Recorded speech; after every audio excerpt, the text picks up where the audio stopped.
control the language, shape the mind, dictate the culture, keep the masses blind. The party's hand, it moves unseen, altering words, reshaping the scene. They twist the truth, they bend the light, crafting their narrative out of sight. Every term they redefine to serve their purpose, to toe their line. Everything means capitalism, in their parallel tongue it's their prism, whispered in socialist code. The truth obscured, the meanings erode. From bourgeoisie to equities, in their language weaves a twisted game. Each word a tool, each phrase a ploy to cloak the truth in their employ.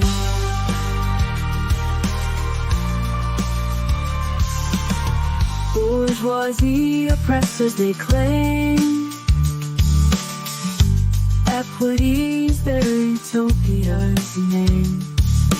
Whiteness, racism, systemic fly, all roads lead back to their abolition fight. Fascism dubbed as free market stream, abolishing individual liberties, their scheme. Normativities, patriarchy's grip, all intertwined, their narrative flip. Everything means capitalism, in their parallel tongue it's the prism, whispered in socialist code. The truth obscured, the meanings erode. From bourgeoisie to equities, in their language weaves a twisted game. Each word a tool, each phrase a ploy to cloak the truth in their employ. Queer and trans, they declare the war on capitalism's norm they're restore. Gender binary, the nuclear family's full. Their destruction is the goal.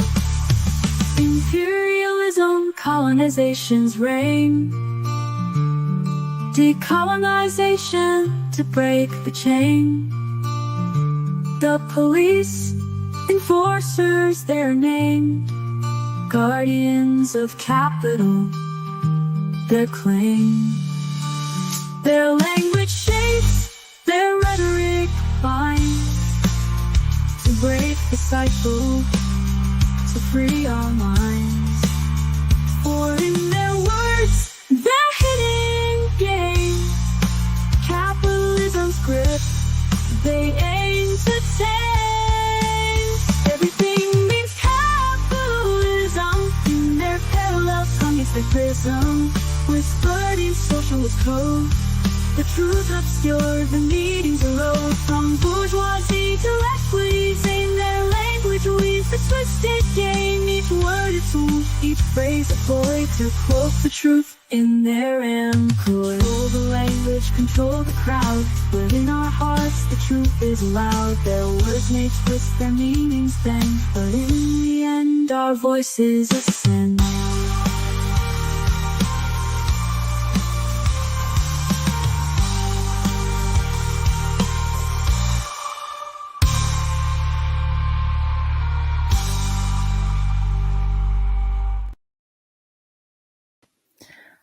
I'm late. I'm sorry. I'm late. I ran to run errands, and the errands took about half an hour longer than I thought the errands were going to take. But I made it. I'm here. We're still going to have happy hour. Don't worry. I hope everyone enjoyed the new song if you didn't get a chance to hear it yesterday.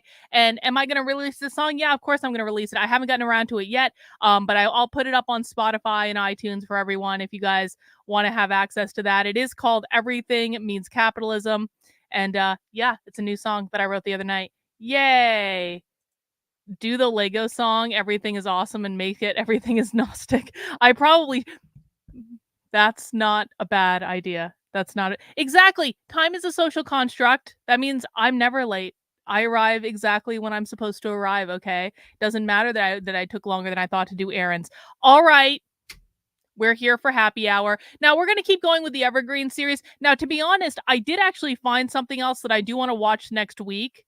I'll show you guys.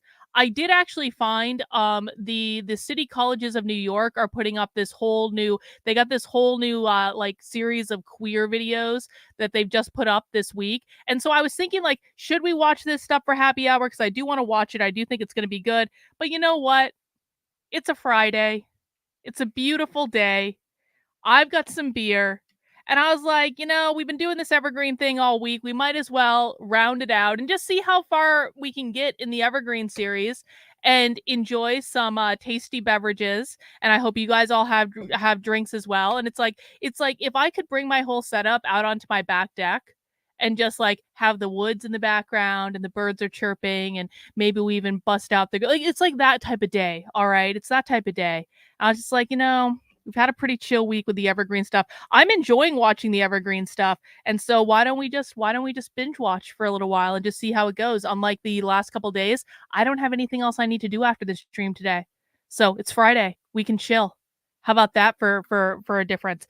So that's what we're going to do today, guys. We're just going to keep it a pretty chill stream. Now, I do want to remind everyone that you're going to want to make sure you subscribe to the Substack, which is Carlin, KARLYN.substack.com. And I am working on releasing the podcast for the Gender Accelerationist Manifesto. I have one more part that I need to release. But if you have not caught up on the first two parts of the Gender Accelerationist Manifesto in the Inner Circle podcast, this is some crazy stuff, guys, and this is one of the guiding documents. I'm absolutely positive of it, of so many of the queer Marxists that we've been listening to, because the language in the Gender Accelerationist Manifesto, we're hearing that language in the trainings that we watch. I mean, like almost verbatim. So this is a crazy thing. Also, Human Centipede sent me something earlier today. And I'm not going to say exactly what it is, because I don't want to tip anyone else off who might be watching my stream trying to steal my ideas, James Lindsay. Like, I don't want to tip anyone else off, but Human Centipede sent me something earlier today that could actually end up being a big deal. And I'm working on reading it and kind of processing. And so something's going to be coming about that. Obviously, that will be published on the Substack before anyone else sees it, before anyone else has figured this out. And so that's going to be coming as well. So you do want to make sure you subscribe to the Substack, Carlin, KARLYN.substack.com. We've got some cool stuff coming up. We've got Bitchcraft tomorrow. Bitchcraft is a community Zoom that we do on the second Saturday of every month where we bitch and we craft. It starts on Saturdays at 3 p.m. How you get access to the Bitchcraft is by going over to the Substack and going to the Unwoke Roundup email for this week. And what you do is you scroll all the way down to the bottom of the email, and underneath this red box, you are going to find the link to join us for Bitchcraft tomorrow at 3 p.m. That is for supporters only. That's one of the many perks that you get when you do support the work I'm doing, and I greatly appreciate it. Also, if you haven't had a chance to catch up on the spy streams that we actually did 2 supporter exclusive spy streams on Wednesday. You can still access both of those spy streams, so you can access it on demand if you couldn't attend live. We did a taxpayer funded LGBTQ youth training that was taxpayer funded by the state of Massachusetts. And we also did actually, if your big issue is about trans kids competing in sports, then you're definitely going to want to see the second podcast we did, because it was the owner of transathlete.com basically walking us through every single one of their talking points. There will be some clips coming out of that this week, this coming week, obviously not this week, but this coming week. And so I will be posting clips, but if that's your issue and you want to fight back against, like, trans athletes in sports, and, it's not something I pay a lot of attention to because it's not my particular thing, but like, I understand that's important to a lot of people. And if you want a complete and full list of their talking points that the left is using to push gender ideology, specifically in sports, then you're going to want to see that spy stream, because they basically gave you the keys to the kingdom. They laid out, here are all of our talking points. Here is what the right says. Here is how we fight back against them. Here is what the right says. Here is what we use against them. And so that's your roadmap. And I have it for you over on the Substack. Lots of other great stuff over there as well. And of course, all supporters do support the work I'm doing and allow me to do streams like this on a Friday, allow me to stream to all hours, allow me to do podcasts, allow me to do research, allow me to spend time breaking down this ideology for all of you. And I really do appreciate it. Also, as a reminder, if you have not yet joined my new Telegram channel, this I decided to start, and I probably should have started it a while ago, to be honest, but people have been asking me for a way to get like notifications on their phone when I'm going live and stuff like that, and when I post a new article and stuff like that, because right now all my social media is honestly kind of disparate, which is my fault. Like, I'm doing some stuff on Substack, I'm doing some stuff on YouTube, I'm doing some stuff on Twitter. Like, it's all these different platforms. Not everyone wants to use every single platform. So what I'm going to be using this Telegram group for is, if I have a stream that I'm going live, I'm going to be putting it in the Telegram group so you guys can get a notification of that. If I have a new article, new podcast up on the Substack, if I get a strike on my YouTube channel and I can't post to my YouTube channel when I get a strike, and you're like, Carlin, why aren't you streaming? Guess what? There'll be an announcement in the Telegram group, okay? And so that's something I've decided to start. If you're on Telegram, you can get notifications sent to your phone, so you'll get notifications of the stream, notifications of any important things going on, and that's how I've decided to do it. So head over to t.me/unwokex and just join the group, and you'll be able to get those notifications. Let's see.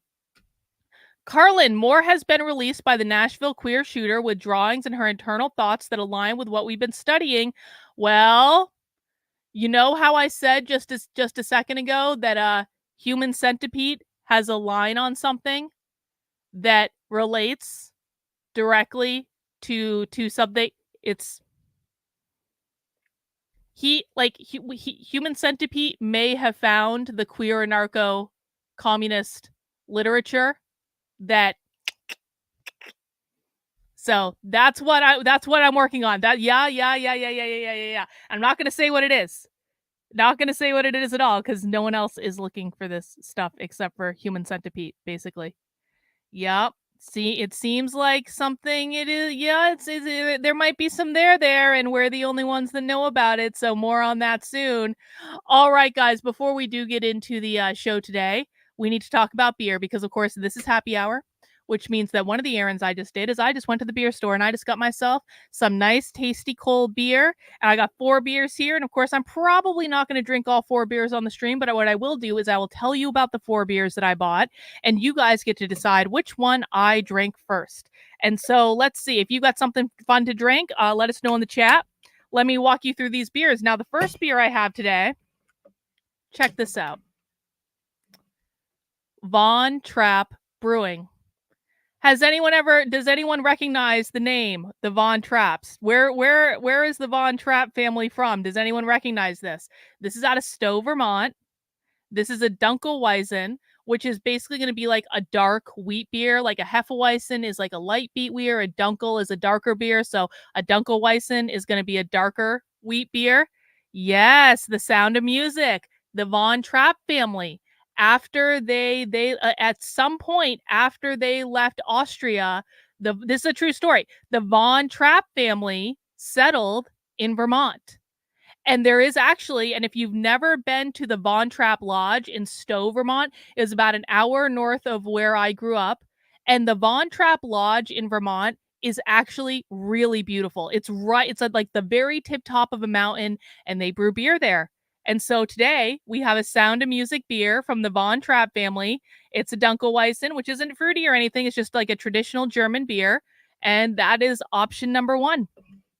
Option number 2 comes from the bustling beer metropolis of New Hampshire, and this is going to be Jack's Abbey's Craft Ale, and this is a coffee house Hell's Lager. Hell's Lager tends to be a little bit lighter, but then you add some coffee to it. I don't know if it's going to be a darker beer, but like I think of a Hell's Lager, it's like a Vienna Lager, a Pilsner. It's kind of like one of those just like light beers that feels good to drink on like a hot day or something like that. And this says it has Wegmans Donut Shop coffee along with the traditional Hell's Lager. And so that's going to be our coffee house lager from Jack's Abbey's. Our next option is going to be from Drecker. This is a brewery that does these really fruity, kind of like thick smoothie style ales. And this is going to be, what is it called? Well, it's an orange slime sour. So let me see what it says about this. Gimmicks. Cara orange, tangerine, pear, and blue spirulina. So we've got like hopefully like an orange creamsicle beer. That'd be pretty great. And our last beer Our last beer for today is going to be from Pipe Dream Brewing. Pipe Dream Brewing is also in New Hampshire. Pipe Dream does some really good sour ales. Sometimes there's a miss here and there from Pipe Dream, but overall I think Pipe Dream does actually a really good job. And this is called We All Screamin'. It's a candy sour ale. Let me read. The new candy sour is loaded with nostalgic flavor of rainbow sherbet. I like a good rainbow sherbet. Who doesn't like, look, it's got rainbow sherbet on the can. Who doesn't like a good rainbow sherbet? So those are our beer choices for today. Let me put the poll in the chat. This is only on YouTube. Sorry, people watching everywhere else. Again, your choices are the Von Trapp Brewery, Dunkelweissen, the Jack's Abbey Coffee House Hell's Lager, the orange slime sour, or the candy sour with rainbow sherbet. Let me know which one you want me to drink first in the chat, and I will go with whatever you guys vote. I'm excited about actually all of these beers. And while we're doing that, I will get the video set up. Again, guys, please do make sure you have mounted that like button for me. I stream Monday through Friday at 5 p.m. if I'm not late from doing errands and stuff like that. We're doing Socialism Saturday tomorrow at 6 p.m. Saturdays we go an hour later because it's my weekend too. I got other stuff to do sometimes. We are also having Bitchcraft tomorrow at 3 p.m., which I will send out links to supporters on Substack and Locals for that. And let's see what we got for the beer. All right, last chance to get your votes in. 10, 9, 8, 7, 6, 5, 4, 3, 2, 1. The Von Trapp beer it is. I'm actually excited about that one. I feel like I've had the Von Trapp beer before, but it's been like a while since I had it. But don't worry, I'm going to drink the orange one eventually. Jesus Christ. I like the Von Trapp one has a golden can. That's how very Austrian is that. Let's see. This is going to be a good beer. It's going to be a good beer for like a hot day. Oh, look at that. Look at the head. Boom. Boom. I have to start getting normal beers for happy hour. I've been leaning too heavily into the sour ales, I think, for happy hour for a while. Oh, it smells so good. Oh, okay. We're going to let that settle. And we are going to get this party started, guys. We are continuing with Benjamin Boyce's Evergreen series. Again, I want to say that if you've never seen Benjamin Boyce's complete Evergreen series, it is well worth a watch without my commentary. He's also been doing a watch party on his channel of it, and I highly recommend everyone check that out. I think that what Benjamin Boyce did with this series is just incomparable. It is the best documentation, bar none, that exists of Evergreen. Even though Benjamin Boyce is best friends with James Lindsay, and he doesn't like me because my supporters trolled James Lindsay on his chat. That's okay. That's okay. I don't care because Benjamin Boyce's work is incomparable, and you know I'm not afraid to say it. And so I definitely recommend everyone support his work, support his channel, check out what he's doing. I think he's a wonderful interviewer, and just like he does really interesting stuff. So I'm nothing but supportive. But I wanted to watch this series because I wanted to go back and watch it after having spent years immersed in the far left to see what additional learnings I could take from it. Also, I do think this is going to be highly relevant moving forward because the college protests aren't over. They're still going on.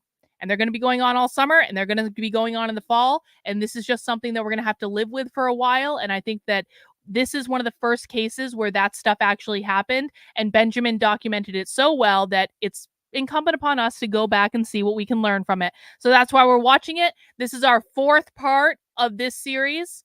So we have 3 previous ones that we've done. So I highly recommend, you don't have to start at the beginning. If you're just joining us today, you're going to be able to follow along, but I definitely recommend watching the whole thing at some point. All right, we are moving into episode 9. Let's get this party started. And then Brett asked the group if they were willing to have a discussion. Asked him straight up, and they verbally refused. And that was kind of a tipping point for me. Would you like to hear the answer or not? No! Okay.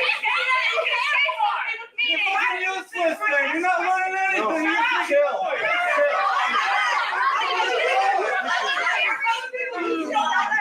Listen. Stop telling people of color they're fucking useless. You're useless. Get the fuck out. first, I'll admit. I said, as a direct response to that, then you're fucking useless. I also felt useless. I could see the strings moving these people and where they went, and it was like a Lovecraftian moment of awareness of this existential cosmic horror that I was just insignificant against. If love is that which enables choice, then fear is that which disables choice. And I felt like my choices were being whittled away.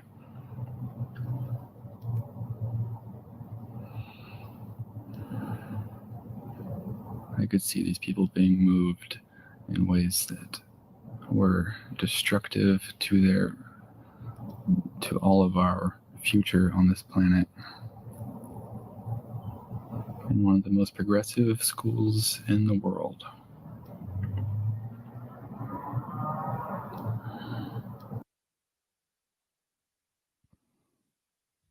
Really quickly, we don't need to stop this at all. But anyone who actually needs to get fed, who hasn't gotten fed, there's been a few people who have stepped up to offer to get them food. So yes, but also get fed. Yeah. There's also cheeseburgers over here and fries. We're just kind of in the way. Fuck that, we collected reparations now. Eat. And you guys buy a steak loss. You can help push in chairs. Take care of the space so people can focus on food. So you can help in cleaning so that folks can sit down and relax and eat. And then they can deal with their stuff. So you can push in chairs. You said specifically that you're not a white ally. I think the quote unquote white ally, it was more rhetorical to begin with when it started becoming a prevalent term at Evergreen, but it really definitely became one that was used frequently. It became more like one of those buzzwords, But insofar as I know that there are people on this campus who remember what I did at Convocation, I can never be forgotten about. I don't know if you're aware of the protests that happened on Convocation the first week. Just a few students, but a lot of them were the same people that were leading the stuff that happened in spring. At first, I was turned off from Evergreen because of that. Actually, at the protest, one of the things that was said by one of the protesters was, "Fuck white people." Mm-hmm. And that struck a chord with me in a very negative way. I immediately thought back to my grandfather, who he's from the Deep South, Nashville, Tennessee, and one of the first desegregated schools he was actually the principal of. Oh. Yeah. And when he was trying to open this school, it was a magnet school oriented to draw students into the inner city, whether they be white or people of color, to try to get them to do very rigorous curriculum. And the idea at the time was that these people of color couldn't do the same work as white students. Okay. And he said, well, of course they can't. There's no reason why they can't. But they had told them that if they hold them to the same standards, then they're going to flunk out and the school will fail. And so he basically just said, then let's do it. And if the school fails, then it fails. Mm-hmm. And today, Hume Fogg, the school that he was the principal of, is actually one of the top schools, not only in Nashville, Tennessee, but in the country. So when I heard them say, fuck white people, I thought back to that and thought, well, wait, there's white people that are trying to help, that are trying to be allies. And although the community might not be doing the best that it can, they're trying. And so I said some things that I wish I would have used a different tone about, because I definitely made people feel uncomfortable. Get that camera on her ass! That's good, that's good, that's enough. She's gonna tell her right now. Get that camera on her ass! Excuse me. Get the camera on her ass.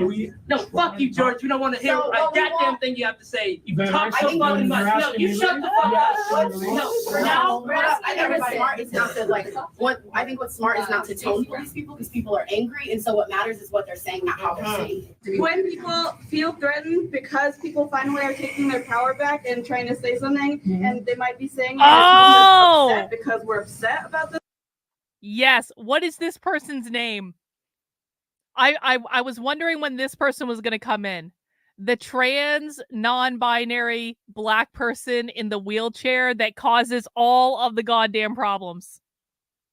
Stuff, and then they get charged or with student conduct violations and have to leave the school. And that's what happens to people of color and disabled folks who are trying to speak up and say something, and they have to leave the school or have to feel unsafe here or have to feel like the whole administration is doing something against them. That is not okay. You'll That find is out silencing. shortly. Don't And worry. that is what I'm afraid is going to happen with people who are, you know, you're saying that, like, I mean, I understand that it's like maybe feels threatening when people are trying to say all this stuff at you, but it feels threatening every day for students who are trying to exist here and don't feel safe and don't feel like they like ever have a chance to say any of this. Yeah, I mean, as a white student that is straight and cis, there's definitely less of a voice that I have because they did center people who are less represented than me. And at first, I had qualms with that just because of the basic idea that people should be able to say what they want, not based off of any prior representation. But I understand to the extent that they feel like for so long, people who look like me have had a chance to speak, and that now is their chance to speak, and that it was my time to sit back and listen for once. And it wasn't actually until I sat back and listened more that I started to really understand what they were talking about. So I feel like a lot of the times people jump to make a counter argument before they really understand what that person means when they say something, and that it takes listening to something 1 or 2 or 3 times before you really understand what the argument was and the best way to respond to it was. So I wouldn't say that I felt like I didn't have an opportunity to speak. I just never felt like anything that I was going to say was really going to create positive discourse.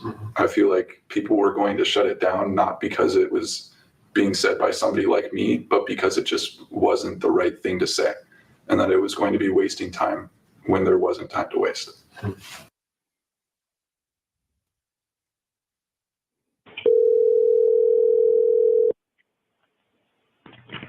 I mean, how can I help you, please? Hey, it's Stacy.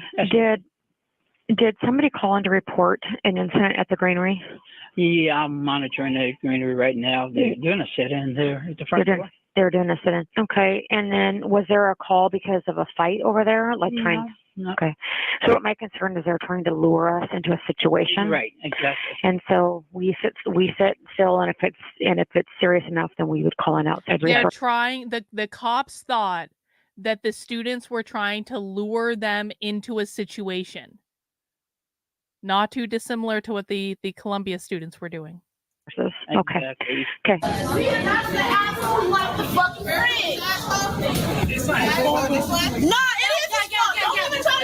Jacobson, right here. Okay. All black. Yeah, that's the guy who locked the fucking fridge. He's a lead cook. But you're the one who locked the fridge. Because you thought that we were gonna. I'm paying you. You locked the fridge because you thought we were gonna take over your fridge. But he doesn't make enough, you guys, to feed you. By the way, he's done. Even though we've already all prepaid. So you took our money, but you don't have the resources to feed us, which is a state violation. Okay, but you should have been working an hour ago. We shouldn't have to stand here malnourished because you don't want to do your $11 an hour job. You take the shit too seriously. Why don't you all broil me something back there? The lead cook, chef it up. Students of color because they seen too many people was here, which is a state violation. And they thought that everybody here has an account or has a guest pass for everybody to be able to eat. They sit here and 20 minutes ago they just told us they had absolutely no food to be able to serve us. And here they are 20 minutes before they close because their managers made them come down here because of a protest.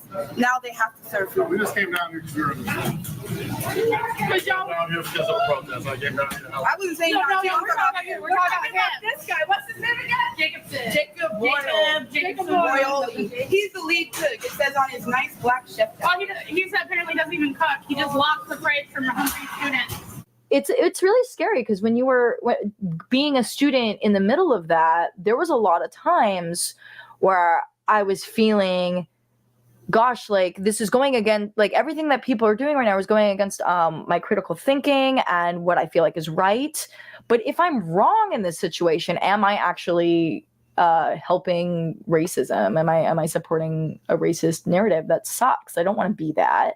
And so I mean, I think that should be a lesson that in all of these situations, there are probably students that have been brought up in this. Remember, guys, most of these students, and especially now, maybe not so much at this point, but every single student in college now, like give or take maybe a couple percent, has been exposed to a far left ideology since they were 5 years old.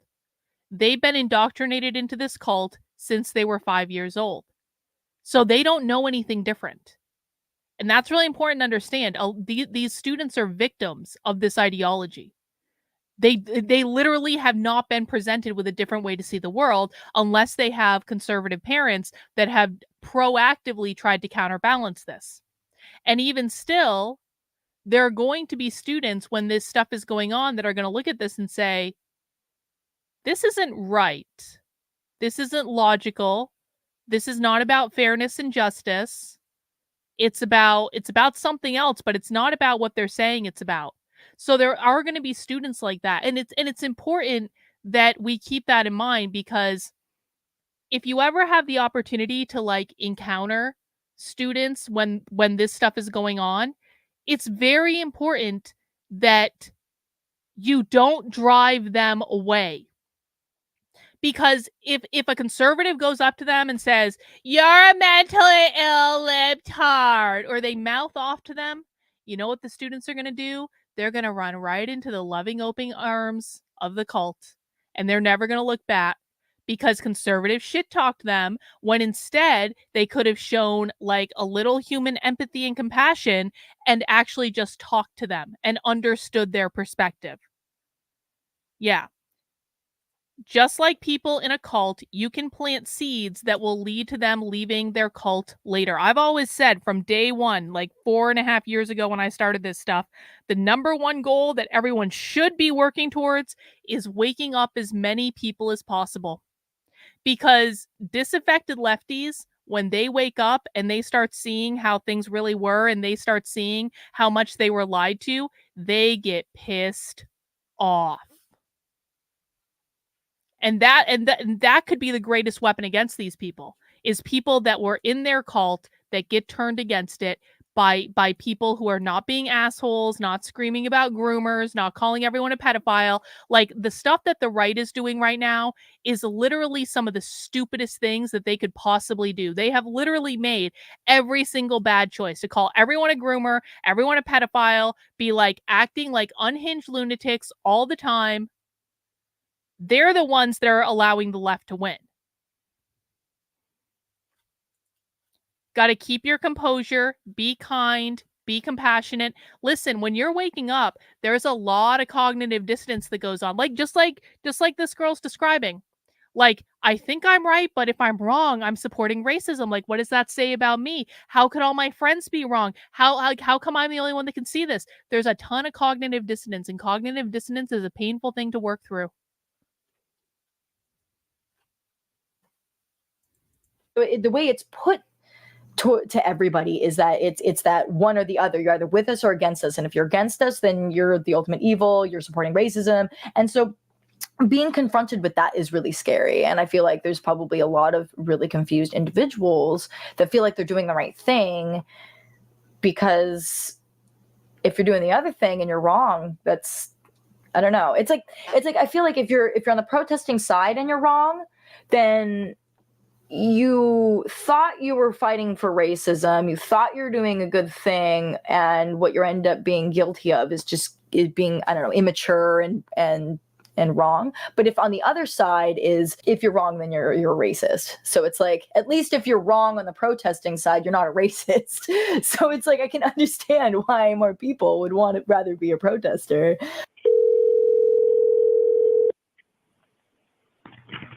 If it's determined that we need a police response tonight, it will not be coming from us. It'll be coming from Thurston County. Okay. And that's if it's a life or death situation. Wendy's going to check this out. Oh, look. Josh Randall is back to make up for the fact that he was flirting with a black chick at work or something. Welcome, Josh Randall. We appreciate you. Josh Randall, you and I need to team up, because we need to get big tech to watch Killer Clowns from Outer Space. I need you to reinforce this idea. This is a movie. It is a travesty that he has not watched this movie. I feel very strongly about this. He needs to watch this movie. I think he's really going to enjoy it. And he is skeptical of this movie. So we need to team up on this. If you really love me and you want to be the internet boy in my life, you need to help me convince Big Tech to watch Killer Clowns from Outer Space. Excellent. Don't tell him we're working together on this. This can be our secret, okay? Just like, you just need to pretend like we haven't had this conversation. He doesn't watch my streams anyway, so he's not going to know. And so just like I think that was a really good idea. Like, stuff like that, okay? I'm counting on you, Josh Randall. I believe in you. You know, let us know what the deal is, whether or not we're going to call Thurston County or not. The way that this group is so aggravated, they're very volatile. I'm not in uniform, long story, but I am armed, and then I'm not sending you out, Pam, to deal with this crowd by yourself. So I'm not going out unless it's life and death. And the nourishment of our bodies, and understand that we have already been here for an hour and a half, and you need to make reparations for how you've harmed all of us in this specific instant. And yes, because that is $11 an hour salary job, you know, that is a fireable position, and you're still not mandating any type of consequence. So there is an issue that you're not willing to address. Technically, every position is fireable. Well, that's not what George was telling us earlier with faculty, but this I know. You could instantly come in here and make an impact right now, but you're blatantly deciding not to because they're making us pizzas after the greenery is supposed to be closed, after we've already swiped our cards and paid. So would it be useful for us to take down the names of students that swiped and did not get food? Only if you can guarantee us that we're going to get our money back. If not, then why the hell are you taking? Right? Why are you taking names? Are we going to get in trouble? Are the people going to have a list? Are the people at the front going to have a list of names of people who are welcome in here to have another meal based on? Like, I'm not. Are you implementing a refund for the people that gave up their guest passes and didn't eat? So that's what how are you accommodating to us? Because we're about to walk in, we haven't eaten. You know, technically your space is closed, so you haven't done nothing for us, and you have to admit a refund. You have to, or it's a state lawsuit. So because you're violating state requirements. Like, this is not me saying it. This is the state saying that it's a requirement for freshmen to eat on campus. It's a requirement that you guys have nourishment for every student that has a paid greenery account. So are there folks here right now that want their swipe removed from their... I think everybody here would like a refund and additional meals through the end of the quarter. Yeah. For people that don't eat on the greenery, let me say that don't have meal. What I can offer right now is for folks who swiped or paid and didn't get food, take the swipe off. Okay, so if she's willing to refund you your meal count if you did not eat today. So if you have Evergreen ID and you select your card and you didn't eat, come to Wendy and Wendy's going to remove that swipe. So pretty much everybody come get your card swiped. Okay, I have a question. So what are going to be the consequences for Jason? Because how do we know this is not going to happen again? Because the reason why all of us students walk in here is because we have the concern of, like, us students aren't being safe we're not safe on campus. So all of us was going to stick together and make sure that our friends were able to eat safely. They got mad and was like, oh, you guys came in here to steal our food. Who the fuck wants prison food? You know? That's true. Wow. We came here to protect ourselves because we have nothing. They just equated the campus to a prison. Do you guys hear that? If it's a prison in their minds, then it must be abolished, right? Else. Right, because we walked out of the room and George gave us no concrete detail on how specifically he would help accommodate us. We're fucking done with this. Like, they haven't answered shit. So, like, how about administration, George? When do you get the fuck out? Like, we're done. No justice, my peace. No justice, my peace. Fuck you, George. See you way out. He didn't say, well, let me call the military base and see if they can help accommodate Black students on their way home. Let me call the police that are on campus to help protect us, escort you guys to the greenery if you need to eat. To be clear, she's saying that George Bridges is being negligent towards student safety by not calling Joint Base Lewis McChord, which is 34 miles away, and requesting a military escort for students to walk between the library building and the cafeteria, which is about 450 feet. So you guys, that's easy for you guys to have easily implemented to, promote the safety of your students of color. You completely dismiss that. And then when we have allies here to help make sure we're safe, you blatantly disrespect them and malnourish everybody. And everyone is malnourished. Everybody of what they've already paid. I'm not even gonna say it's their right because they paid for it. Not on top of that, we have Jacob who works here, and when I went up there and nicely asked him, I want to point something out. Like, I've talked a lot in the past about outrage addiction and how people can get addicted to the emotion. You can get addicted to any emotion. You can get addicted to anger, sadness, frustration. You can also get addicted to joy, happiness, love, like all this stuff. You can get addicted to literally any emotion, but these kids are addicted to outrage. So what's happening is they're running around creating problems where no problem existed in order to feed the emotions, in order to get their fix of an outrage addiction. Because when we experience an emotion in our brain, that sends hormones into our body. And just like our body can get addicted to cigarettes or coffee or sugar or like any of those things, our body can get addicted to like the dopamine hit or whatever other hormones are being pumped into our body on the basis of having a constant feed of like outrage, outrage, outrage, outrage, outrage. Now, these kids are not the only ones addicted to outrage. The people who spend all day, every day, screaming about grooming on Twitter, they're also addicted to outrage.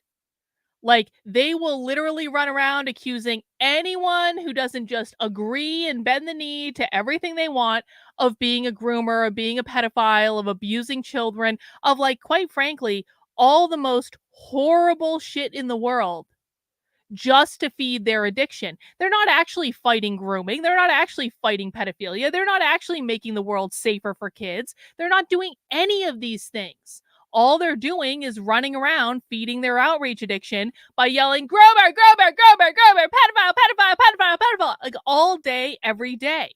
So this happens on both sides. And I think with social media too, and especially with Twitter, I think Twitter is one of the most, like if we want to have a real conversation about mental illness, like, talk about how many people literally spend all day on Twitter just running around looking for people to call groomers and pedophiles. Because I'm sorry, there really aren't that many groomers and pedophiles in the world. There really aren't. I'm sorry. Like, most people want nothing to do with sexualizing kids. The vast majority of people want nothing to do with that. The vast majority, like, I literally get called a groomer or a pedophile every day because I will not bend the knee to these people, because I think their accusations are absurd. And they're not just absurd, they're extremely hurtful.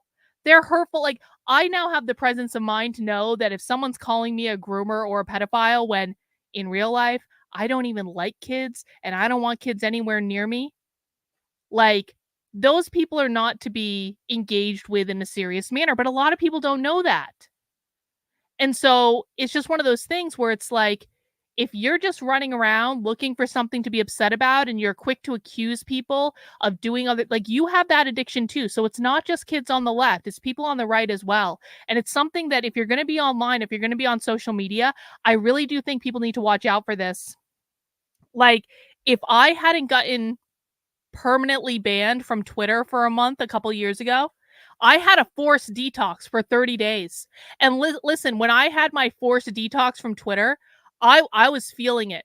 There were times like I would complain to Joshua every week, but around it was an addiction.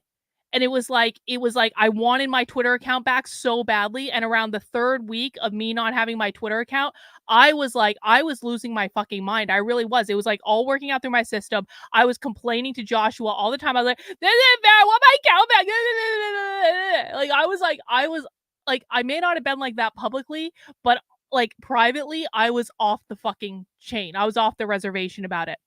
But then guess what? Our brain takes about 30 days to develop a new habit. Our brain takes about 30 days to build new neural pathways that allow us to see the world differently. I literally was banned from Twitter almost for exactly a month. And in that month, I detoxed from it. And the withdrawal was real. But like once I detoxed, I had so much of a better perspective. And guess what happened? That's when I got my Twitter account back. And I swore, I was like, I'm never going to allow that to happen again. And I think that a lot of people would be well served with like a forced social media break every now and again.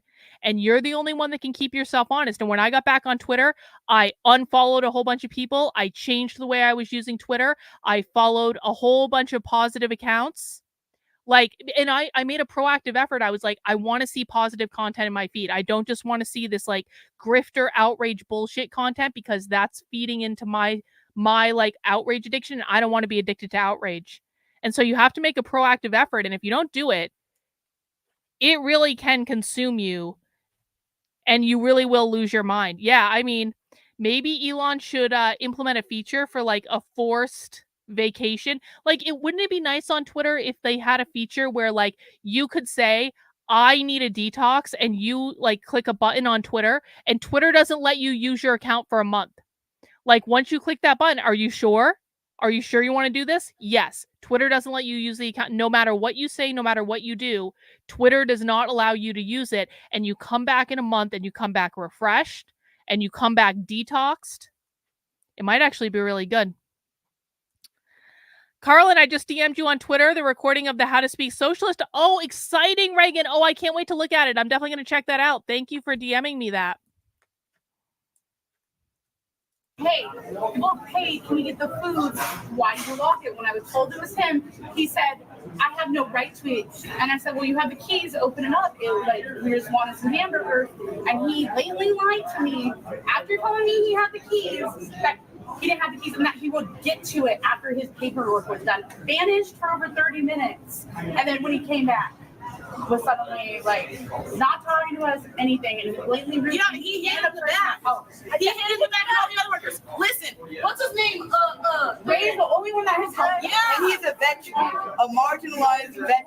The one veteran you have working back there, is the only one that stays to accommodate to the students. So how are you going to accommodate to him as well? Because everybody took a good 45-minute work break, and a veteran of our services of our country is still out here cooking and sweating. And honestly, every time I come here, he is the only person still working his ass off. All the time. So how not only are you going to address marginalized people of color that are students but staff here? So are there students that want refunds right now? Yes, we need somebody fired so that they don't. Because if we come in here again today, is he going to do the same thing? And if he does, what are the repercussions for that? He doesn't pay enough to feed us. Literally, quote unquote, he said, "I don't make enough money to feed you right now." But he doesn't make enough money to feed us. But you had enough time to take the money from all of us.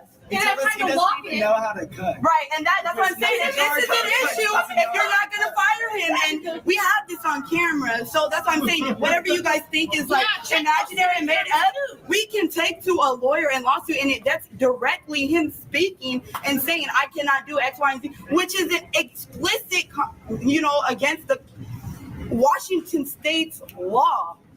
It's not conduct, it's not a policy, it's Washington State law. Fire him. Go, Dewey-Dust, go. Stretch your necks when the tide is low.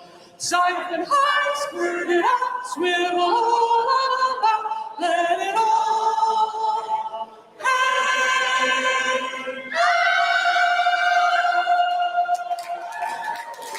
That's it. Sing it early and often. And then come motherfucking fear. This is what fear looks like. When you got your back against the wall because your fucking student body was the most powerful motherfuckers campus. All right, moving on. We don't want a motherfucking train. Let's keep going. Episode 10. So, where are we?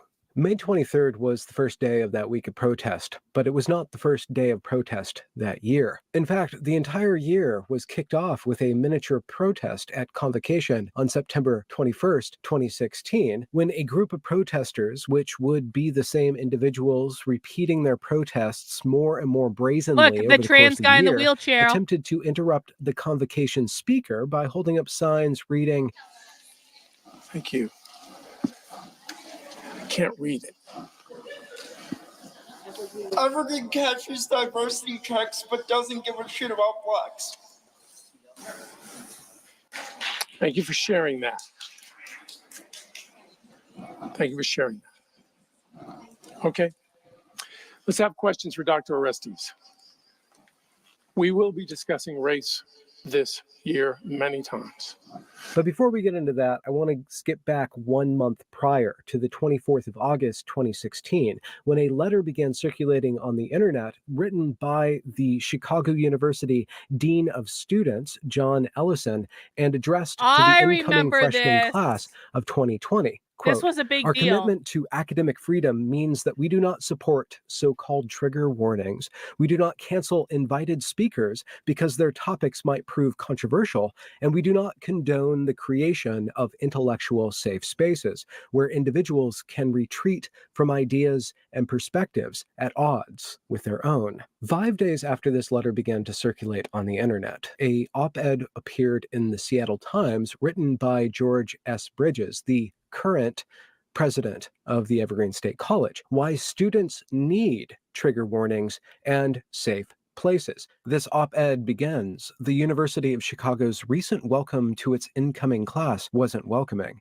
The message conveyed in a letter from the Dean of Students revealed a profound indifference to the concerns that many students now bring to colleges and universities. Yet how colleges and universities respond to these concerns often proves critical to the success of students and to the freedom of faculty in educating an increasingly diverse student body. In this episode of The Complete Evergreen Story, I will walk us step by step through the protests preceding the major protest in the spring of 2017, and I will leave open the question of why the safest of spaces gave rise to an increasing sense of harm, and how is it that so many trigger warnings led to the shout-out heard around the world.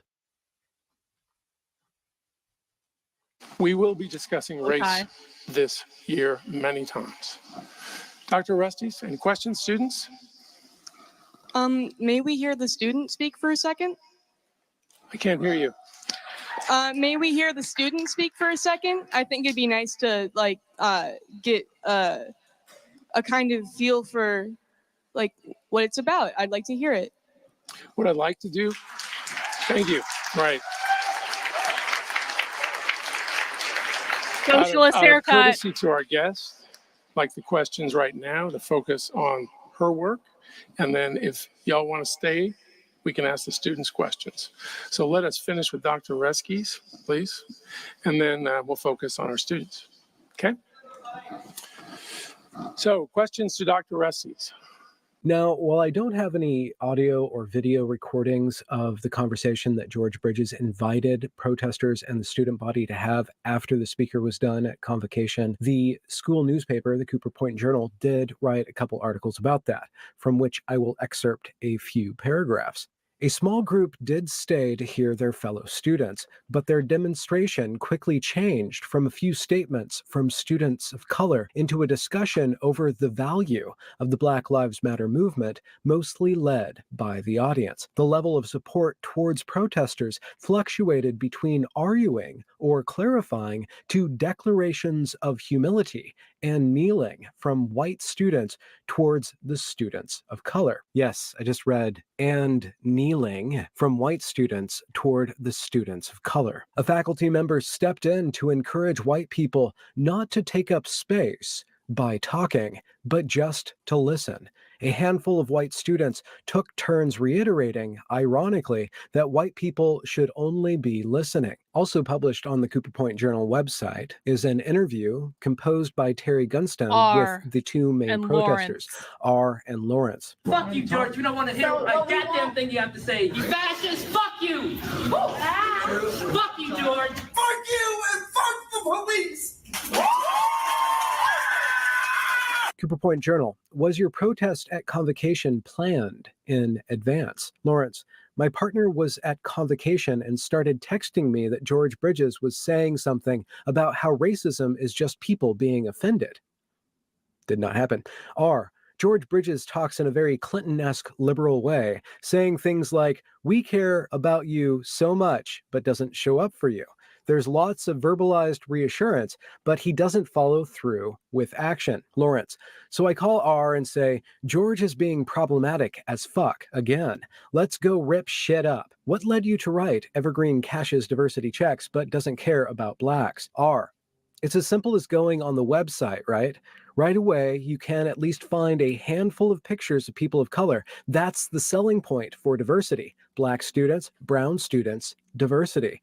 Lawrence, but those students are treated on campus like trophies who are super disposable. George Bridges himself, the day after Convocation, issued an email to the Evergreen campus reading, during our Convocation ceremony yesterday, 2 students courageously and respectfully expressed their concern about the college's commitment to supporting and valuing Black students and underserved populations. I believe these students conveyed the frustration and anger of many others about aspects of their experiences here and about the ongoing struggle for racial justice in our country. Rather than inviting them to voice their concerns at the end of our keynote speaker's presentation, I decided that we should complete the Convocation program before opening discussion. I regret having made this decision.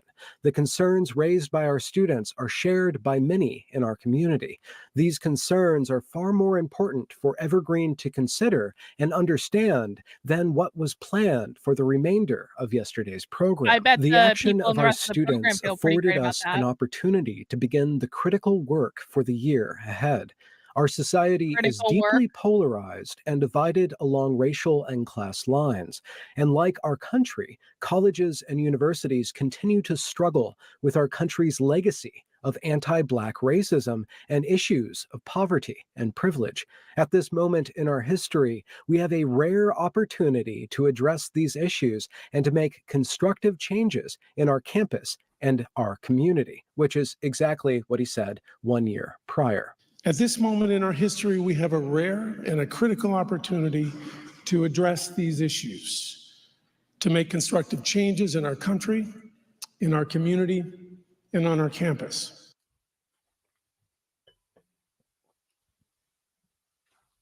Trump is going to lose the November election, but the misplaced anger of supporters is not going to go away. There's a danger of growing fascism from below.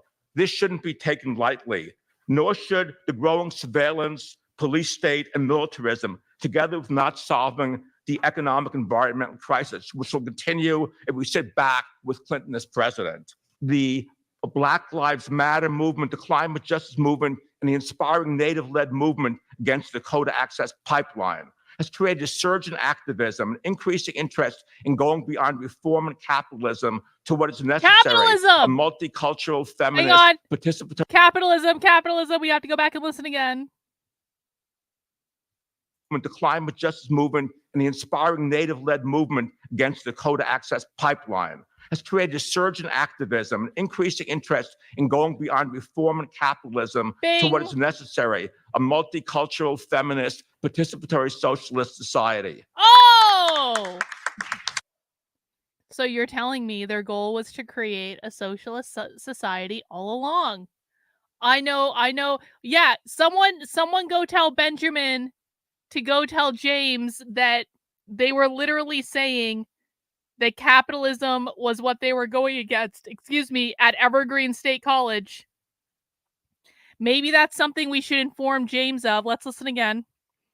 We'll listen the whole way through. Which will continue if we sit back with Clinton as president. The a Black Lives Matter movement, the climate justice movement, and the inspiring Native-led movement against the Dakota Access Pipeline has created a surge in activism, an increasing interest in going beyond reform and capitalism to what is necessary, a multicultural, feminist, participatory socialist society. Bing. So I'm Zoltan Grossman on the faculty, and I've been involved for the last 30 years monitoring, researching, working against the white supremacist far right. And I've never been so worried as today. And it's not just because of Trump. This is also a global phenomenon in both the US and Europe. What's really concerning to me these days is what I call the conservative fascist nexus. And that's the popularization of racist policies by fascist organizations Like that are Tea taken Party. on by conservative politicians in order to win votes. And so there are certain movements that contain both conservative and fascist elements, such as the Tea Party, the Open Carry movement, and certain mainstream figures, notably Pat Buchanan. The open carry movement? Carrying a gun is considered to be fascist? Michelle Bachmann, Pamela Geller, and now I believe Donald Trump fits into this category. And in particular, Trump's association with what's called the alt-right or the alternative right. One of the organizers of David Duke's party said that the success of the Trump campaign just proves that our views resonate with millions. They may not be ready for the KKK yet, but as anti-white hatred escalates, they will. What is the future of the United States on November 9th? I think we're fixated now on November 8th and what might happen or what might not happen. I think we should really start thinking about November 9th seriously. But long term, I think with the new President Clinton, she provides the perfect target, the perfect storm again for a resurgent right populist fascist movement. We need to take away their legitimate populist and anti-war appeals and leave them bare with nothing but their racism and misogyny exposed. Wait, hang on. They wanted to take away their anti-war appeals? Why would they want to take away their anti-war appeals? Let's listen to that again. Start thinking about November 9th seriously. But long term, I think with the new President Clinton, she provides the perfect target, the perfect storm again for a resurgent right populist fascist movement. We need to take away their legitimate populist and anti-war appeals and leave them bare with nothing but their racism and misogyny exposed. Wow.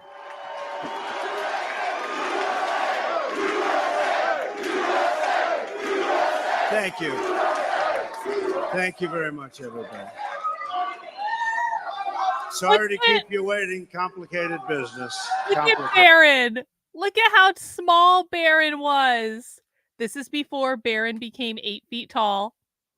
And God, I would kill to know like what goes on in Barron's head about all this stuff. Barron Trump has had like a front row seat to history. Like when he was, I mean, just like, can you imagine? And this is his father. And like every mechanism of government and every mechanism of the legal system has been weaponized against his father. And he watched this all happen.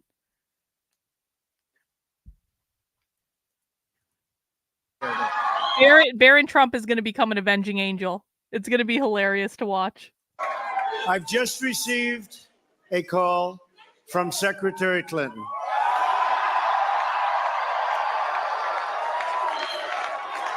She congratulated us, it's about us, on our victory. And I congratulated her and her family on a very, very hard-fought campaign. I mean, she fought very hard. I've had successes and I've had setbacks, sometimes really painful ones. Many of you are at the beginning of your professional, public, and political careers. You will have successes and setbacks too. This loss hurts, but please never stop believing that fighting for what's right is worth it. I mean, it was a miracle that Trump won. It really was. It was like, I didn't think it was a miracle at the time. I cried at the time. I had all sorts of emotions, but it really was. It was a miracle that Trump won. Can you imagine like how much worse things would be today if Hillary had won? And I remember, like, even when I was a Democrat, I had to work my way up to voting for Hillary. I didn't want to do it. I was complaining about it for months ahead of time. And then all of my fucking lefty liberal friends surrounded me and they're like, Carlin, you have to do it. And I was like, I don't want to do it. And they're like, so you're voting for racism then? I'm like, I'm not voting for racism. I just don't want to vote for Hillary Clinton. And then they browbeated me for like weeks and weeks and weeks. And I worked my way up to it. I was like, I had to like do every fucking brain fuck on myself. I was like, she's committed a life of public service. She's been in public service her whole life. Like, you have first woman president, fine. Like, you, like, I had to play every manipulation on myself to get myself to go vote that day. And I regret it all the time. I should have just stayed home and not voted.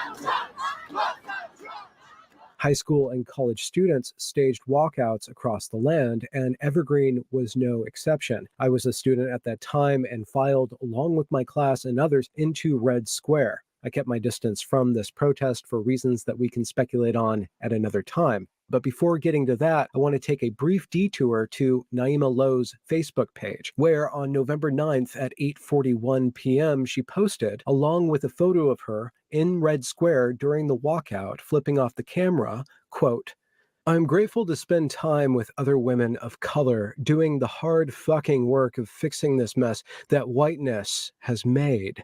Y'all are everything. I love you. We will fight. We will win. To my white friends, you're on notice. If you are not paying me cash money, working on an impeachment plan, or burning a cop shop to the ground, we don't have much to say to each other. Yes, I want you to pray. Yes, I want you to love and support the people of color in your lives. Yes, I care about the intersecting oppressions that we experience in tandem, but mostly, I want you to take responsibility for this mess. It is your mess. It is time to fix your mess. Yes, and as people are correctly pointing out in the chat, when Naima Lo wrote, I am grateful to spend time with other women of color doing the hard fucking work of fixing this mess that whiteness has made. Whiteness means capitalism. She's talking about capitalism.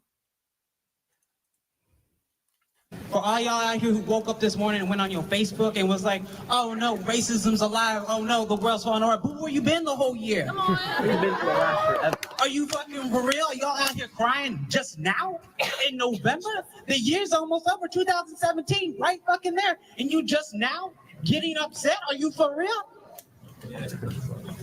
You should have been upset. And if you wasn't upset before and you decided all of a sudden to get live and decide to get lit, well, here's your chance. I see a bunch of fucking people here. I will remember your faces. Don't think that I won't, because I will.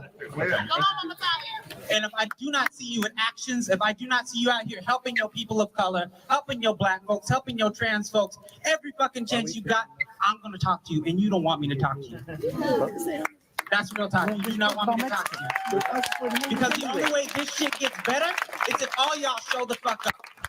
All the time, every day of the week, not during Black History Month, not during Women's Suffrage, not during Trans Awareness Month. Every fucking day you should be out here doing something. I got kicked out of work today and I heard there was shit going on in here. I went and bought tacos for you motherfuckers. Immediately. Because this work doesn't stop. Ever. You all are accountable. accountable for that. Not just me, not just activists, not just black people, every motherfucking. The system has not been rigged against you. It has not been rigged against you. Socially, politically, financially, it has not been rigged against you. You are not oppressed. As a white person, you are not oppressed. You're not. It is up to you to educate yourself.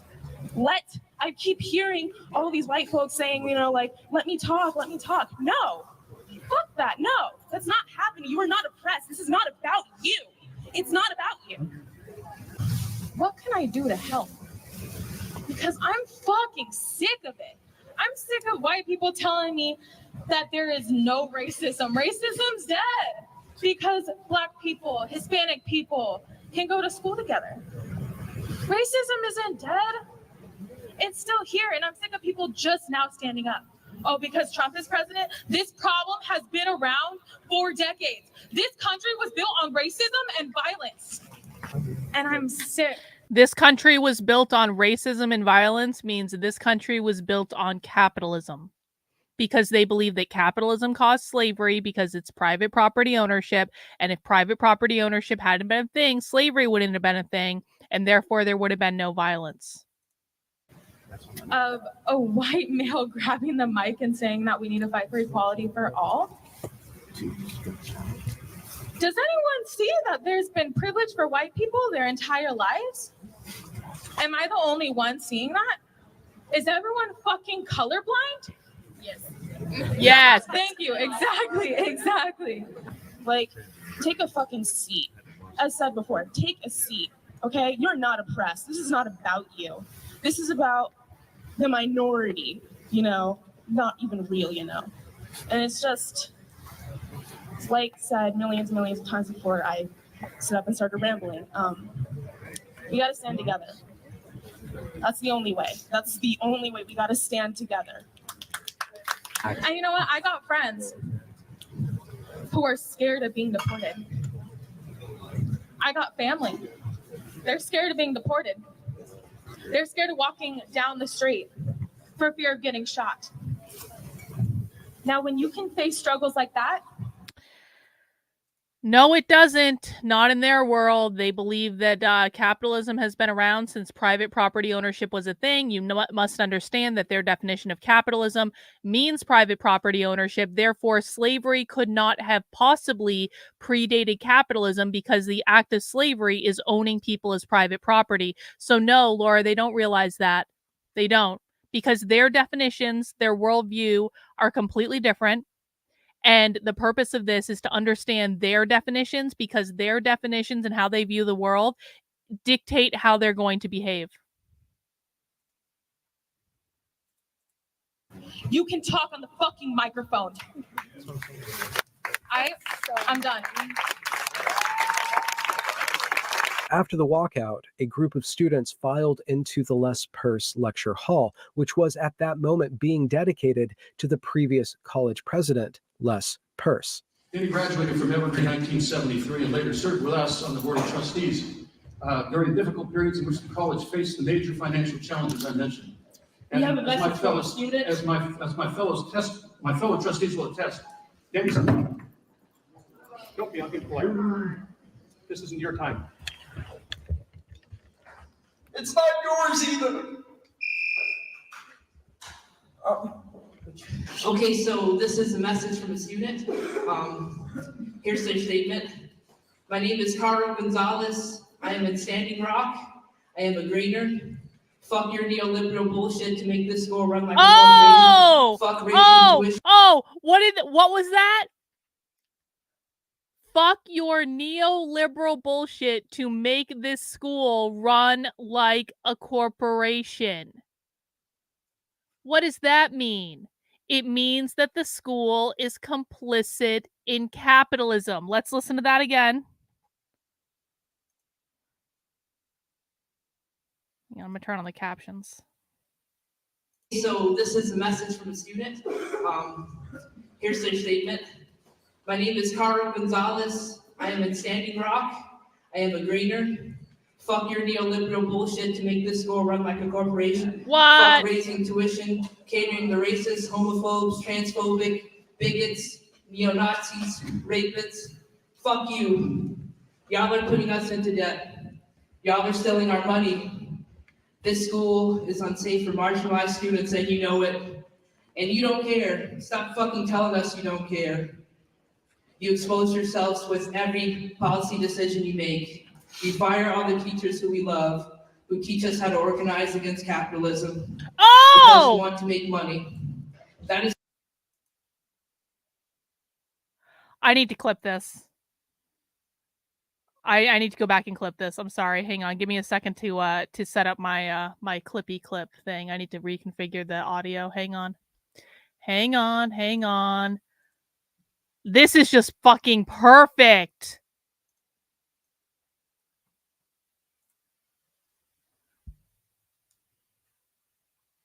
Hang on. Just waiting for the clippy clip thing to start. Oh, God. Okay. Error. Take two. Take two. No! Okay. I thought it shut down my recording thing. Hang on. Record. Where did my... Hang on. Hang on. Sorry. My recording thing is not working the way I want it to. 1 second. New. Recording. Record. What the hell? Oh, God. I have to restart my screen flow. Hang on. Hang on 1 sec, guys. Sorry. This is important, so we're gonna fucking restart my screen flow. I just have to save some stuff that I had sitting open on my desktop. And now I'm getting the spinning wheel of death. Save. Save.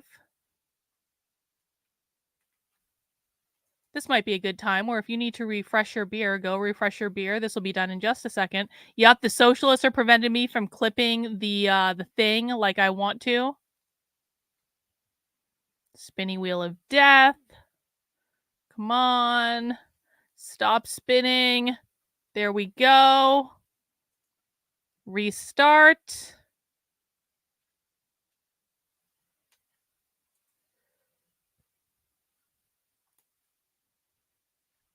Ignore that crash.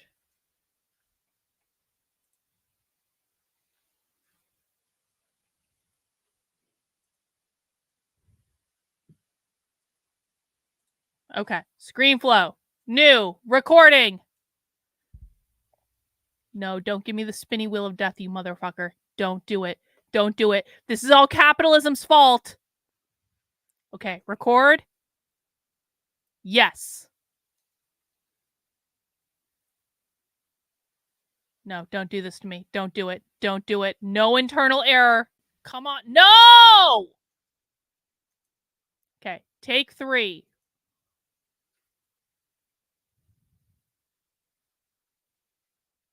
It's still not. Why isn't my thing recording? God damn it. Okay, hang on. I'm going to just restart one more time. I apologize, guys. I've never actually had this much of a problem with screen flow before. The hourglass of doom. Yes, all capitalism's fault, for sure. Okay, restart. This is the last time I'm going to try clipping it, and if it doesn't work this time, I'll just go back and get it later. Record.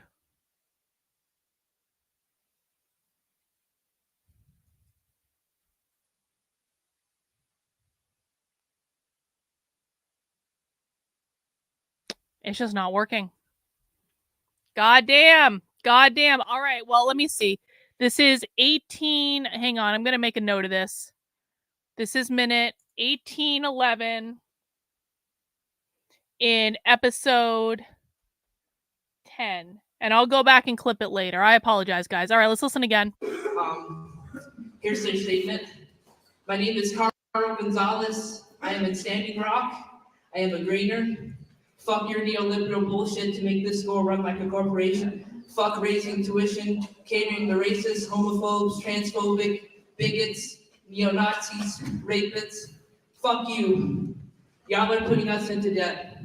Y'all are stealing our money. This school is unsafe for marginalized students and you know it. And you don't care. Stop fucking telling us you don't care. You expose yourselves with every policy decision you make. You fire all the teachers who we love, who teach us how to organize against capitalism. Bing! Because you want to make money. That is disgusting. We should not be told to be grateful to receive meager offerings. We should and can win everything. Stop telling us that the world has limited resources, that you have limited resources. That's not fucking true. What is true, though, is that y'all don't want us to know how to fight for our liberation. Liberation from capitalism. And we will fight for this because you make us have to. So just don't tell me you heard me.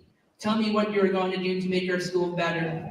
You don't need no fucking exploratory committee. We are here right now telling you. So do more than listen. Tell me right now how you'll take action.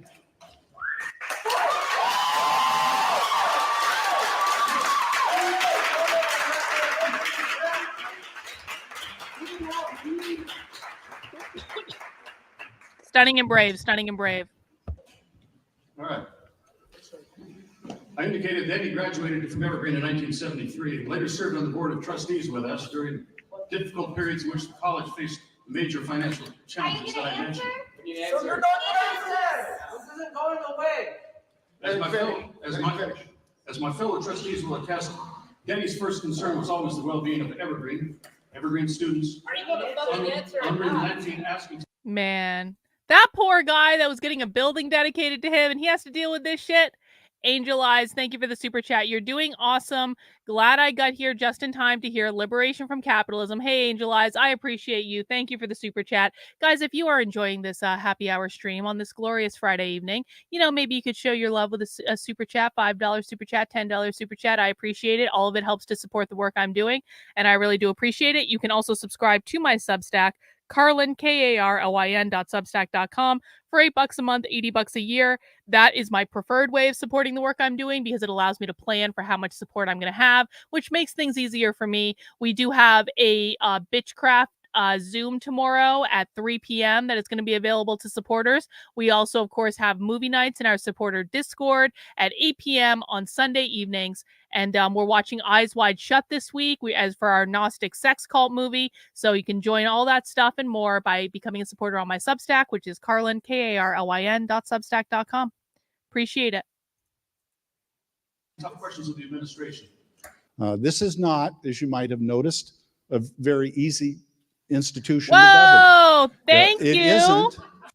Thank you, Radioactive Plantagenet, for the super sticker. It's a little jumping guy that says, "You are amazing." That's awesome. Guys, just think about, honestly, let me just put this out there. It would make my life a lot easier if you come to my stream and you enjoy my streams for several hours a day, throw me a $5 super chat, buy someone a channel membership, all that. It really does help out, guys. I do this stuff for free. I sit here doing this for you. If you want to see me do more of this stuff, the more super chats I get, the more streaming I'm likely to do. Frankly, because of its commitment to egalitarian values and democratic I'd principles. like to start that as a rule. And those are principles you come and that enjoy I share, my stream, you but give me a they make $5 it super chat. more difficult. And yet Les was able to do that over a very long period of time. Many of us thought this would be a very, very different day. A very different day. And I'm more than willing to answer a question, but let me finish my comments. I'll honor you, you honor me. Thank you. Now, Are we going to That's okay, John. I understand. and I will listen. All good. Dr. King stated that the arc of the moral universe bends towards justice. Dr. King is also dead. And I often thought that what that meant was that the arc was on a natural arc. that if time just passed, that the arc would bend towards justice. But that is simply not the case. The arc has to be shaped by all of us in our commitment to justice and equity. And To get ensure all the that your commoners institution into does the it. streets! Out of the tower And into the streets! and your question, ma'am. Okay, so my questions are, while you were president here, what did you do for like the Black students on campus? What did you do for the LGBTQ people on campus? What did you do for the Latinx people on campus? What did you do? You keep talking about race and everything and like, oh, you look back to your grandparents, blah, blah. But like, what did you do for us? What did you do for the people on campus? Excuse me, it's not back to my grandparents, blah, blah, blah, blah. Well, Hey, thank you, SB. My first super chat. Thank you for the education. Now I see socialism everywhere. It is a little scary when it hits you. I appreciate the support. Thank you so much. And thank you, Eric, for buying a year-long subscription to the Substack. I appreciate that as well.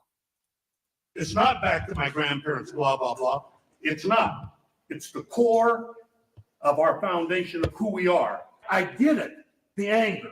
I get it that you want responses and you deserve them. But you have to interact. You have to interact with people that are committed like you are to it. Just because I have a suit on now, have more than a year, it's kind of nice to have it on again. But just because I'm that, and that's been my life, and my life is passing. You have to, one, learn wisdom from elders and educate elders as well.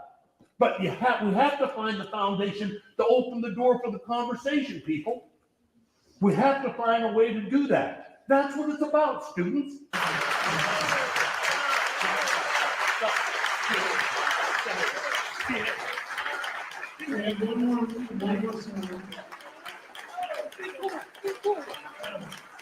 What you guys got going on right now is your students. Your students are scared. Your students aren't being represented. Your students want answers. You're talking over them, you're clapping over them. Who are you here for? The students are scared. There's racial threats on campus. There's sexual assault going on. They want to know what you're going to do. Everyone, do not have cocktail parties on indigenous land. Do not pretend everything is fine. We have a fascist president-elect. We have unsafe students. We have white supremacists and neo-Nazis on campus. We have buzzwords. We have no commitments. What is everyone in this room doing with it if you're not committed to anti-oppression, anti-racism?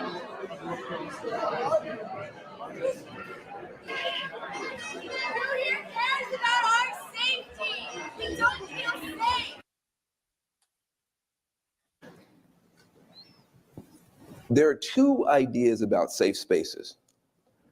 One is a very good idea and one is a terrible idea. The idea of being physically safe on a campus, not being subjected to sexual harassment and physical abuse or something like that, or being targeted specifically personally for some kind of hate speech, you are an N-word, whatever. Perfectly fine with that. Perfectly fine with that. But there's another view that is now, I think, ascendant, which I think is just a horrible view, which is that I need to be safe ideologically. I need to be safe emotionally. Down my first I beer. just need to feel good all the time. And if someone says something that I don't like, that is a problem for everybody else, including the administration. And I think that is a terrible idea for the following reason. All right, Bot. This isn't the beer that I want to drink. I want to drink that Coffee Hell's Lager. But just for Bot, I'm going to drink the orange slime beer. All right? Which I'm sure is going to be delicious. I just wanted the coffee one. That's all right. Cheers, everyone. Happy Friday. I don't want you to be safe ideologically. I don't want you to be safe emotionally. I want you to be strong. Green. That's different. That's from the blue I'm not going to spirulina. pave the jungle It's a for green you. beer. Put on some boots. Oh my God. And learn how to deal with adversity. I'm not going to take all the weights out of the gym. That's the whole point of the gym. All right, This is that's the good. gym. That's legit. Liberals, Slime beer. my parents and Monica Elizabeth Peake's parents, hello, Monica, were marched. They dealt with fire hoses. They dealt with dogs. They dealt with beatings. You can't deal with a mean tweet? Dan Jones was correct. You are creating a kind of liberalism that the minute it crosses the street into the real world is not just useless, but obnoxious and dangerous. I want you to be offended every single day on this campus. I want you to be deeply aggrieved and offended and upset, and then to learn how to speak back. Because that's what we need from you in these communities.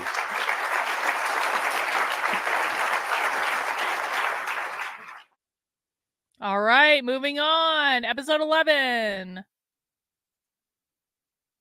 That beer is really good. We're delighted to have you here to begin your work Whoa! here. It is a tall order that you have in this task force's work. And truth be told, your work is, yes, about equity, but it's much bigger than that. You are engaging in our state's frontal assault on racism and the policies and practices and procedures of this state. And I appreciate we live in a you. society where racism is pervasive. And it creates inequities of all sorts. And it is intersectional in the way that it affects people from a complex set of backgrounds.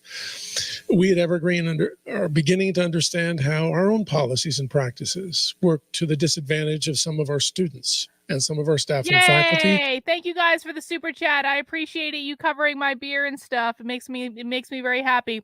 Half Orc Fighter says, or my case, happy Sunday. I'm just waiting for the ice to get done so I can have some good old fashions. In the meantime, I'm making rosaries and drinking coffee. That sounds absolutely delightful, Half Orc Fighter. Thank you for the super chat. And have promoted and created an office of equity in our college, and a new vice president who is in charge of advancing equity and inclusive excellence to create a new kind of community at Evergreen. How do we change and create a culture that has an equity where's your super chat?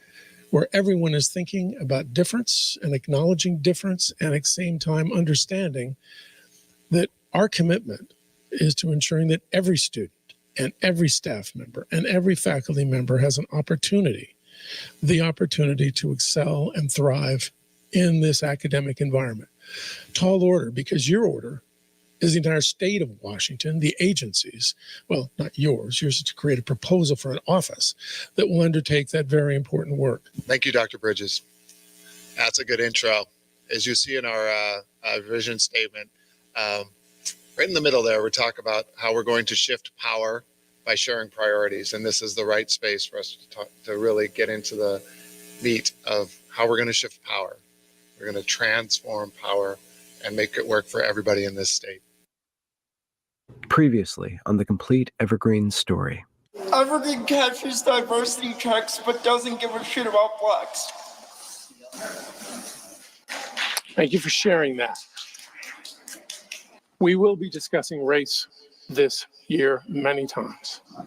I know it's been a really, really long day. You've been to a lot of sessions, and so I appreciate you, one, showing up to this session, two, showing up to this session, knowing everything that happened yesterday and knowing that this is going to be a really engaging conversation. And three, I just want to be really clear that we're acknowledging that a bunch of stuff happened yesterday. And so part of what our goal is in this workshop is to talk about how we have these conversations and the different ways that can look. This is the first time, a lot of times, when people get to college where they have to have those conversations, and maybe they've never even verbalized these things before. And so it can get really tricky, and we completely... But I just want to say, I got the pancakes slime from Slime Obsidian last week, and it smells like maple syrup, and it's so delightful, and the texture is so pleasing, and you get a little pat of butter and some maple syrup like slime to mix into it, and it's a really good slime. It smells very strongly, like it does smell like pancakes. We understand that. And we also understand that people are all speaking from their own truth. So when you hear from students, when you hear from your peers, what they're saying about their experience is true for them, and that should never be discounted. Stop Thank you, telling us Paul. that the world has limited resources, that you have limited resources. That's not fucking true. What is true, though, is that y'all don't want us to know how to fight for our liberation. Your students are scared. Your students aren't being represented. Your students want answers. You're talking over them, you're clapping over them. Who are you here for? The students are scared. There's racial threats on campus. There's sexual assault going on. They want to know what you're going to do. If this campus is going to stand up for what it espouses to be, it needs to say enough is enough. Because if we don't, before we blink, we'll be in just as much shock as we were last week, but wondering what happened to the Evergreen State College.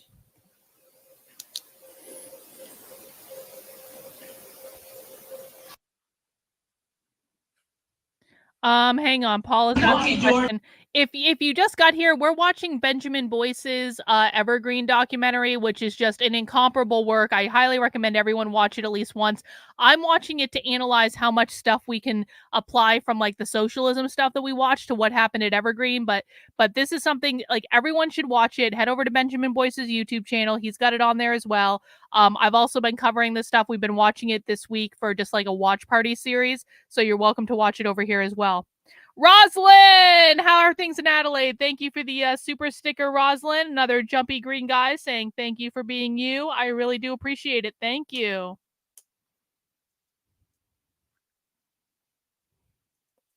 So first and foremost, you're so fucking full of shit, and like don't give a damn what you have to say.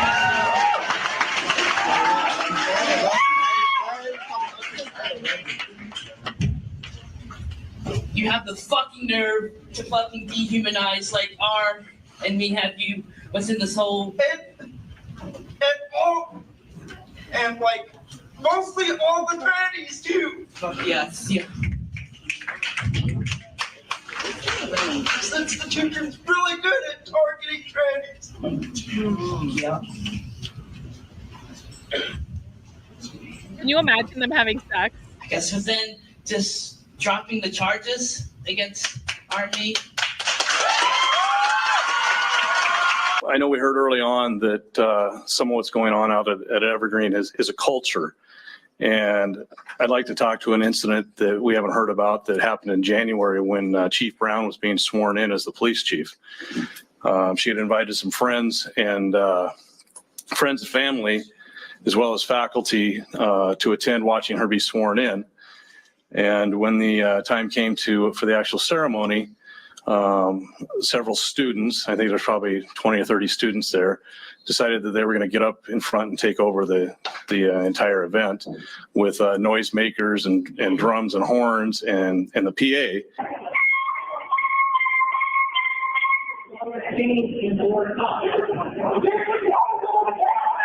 So I was working this event, right? So I get there early and I heard rumors that there might be something happening, you know, and I go in there with the audio cart and I set up the microphone and the speakers and I do the levels and stuff, make sure that everything's nice and tidy for this sonic attribute of this event. And then the commotion starts, and like there's these little pockets of people dressed in particular ways, not necessarily Antifa, but like dressed in particular activist Olympia, young activist Olympia, you know, fashion, with a lot of scarves and patches and things that you can very easily like put over your face so that when you start screaming, I think they do it not just to hide their identity, but to help with like the really high tones with their screams, because they are kind of shrill. So maybe that helps them to sound more deep and authoritative if they're cutting out all the screeching by covering up those high frequencies. I don't know. And they actually went and took one of the microphones out of, I believe it was a vice president's hand, just jerked it out of her hand. Don't be polite. This isn't your time. It's not yours either. They basically They were cursing, saying all kinds of things. It just went on and on. There was complete chaos. I personally watched some of these students go up to Chiefs Brown's right up to her face and call her, all kinds of names, cursing at her, as well as she had her young children with her. Who were fearful of what's going on. The police people started to arrive, the faculty started to arrive, the protesters started to arrive, and then I saw Stacey Brown and her family arrive, and somebody across the way starts shouting, "Fuck you," and "pig," and "bacon," and all these slanders at her, and she's like, wait, she's got her daughter there. Her daughter's like, I don't know, 9, 10, 11, and then the protesters go up and they take the podium, and they start signaling me like, "Turn on the mic, man. Turn on the mic, man." I'm like, "I'm not turning on the mic, man. I'm not turning on the mic, man." So they started using their air horns and started shouting.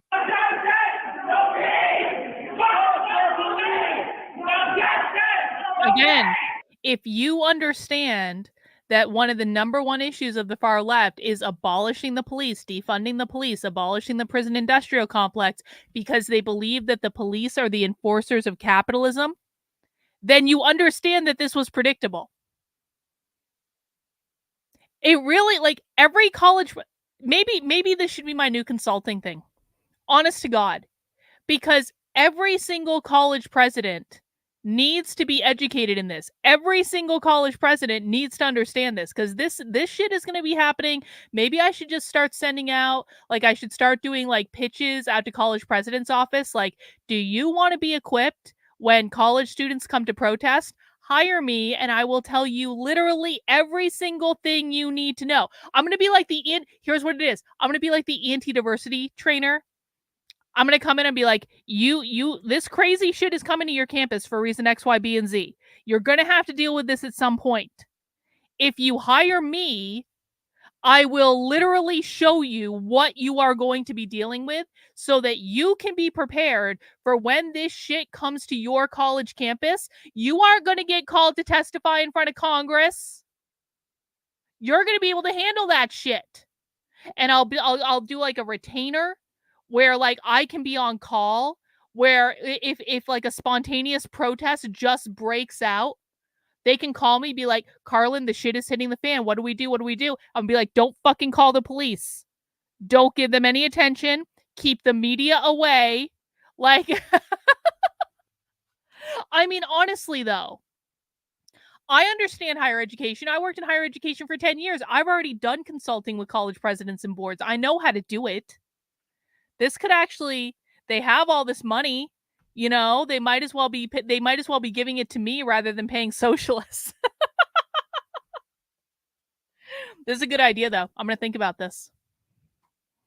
They're probably going to be like, "You're a right-wing Nazi." I'm going to be like, but am I really?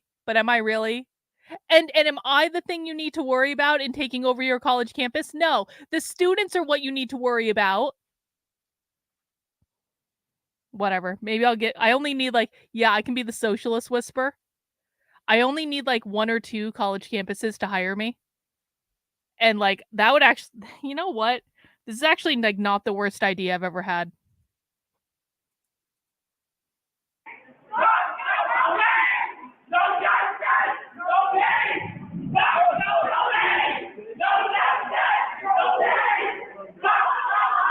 But what really just pissed me off was that all these allies all these hanger-ons for this protest, they just went right to the cake table and started drinking the juice and eating all the cake. I'm like, what the are you guys doing? There's no sense of decorum whatsoever. So the decision was made by the president that the ceremony wasn't going to go on, and we all cleared the area and let the students basically take over and have whatever they wanted. So the students pretty much ran the show, is how I feel.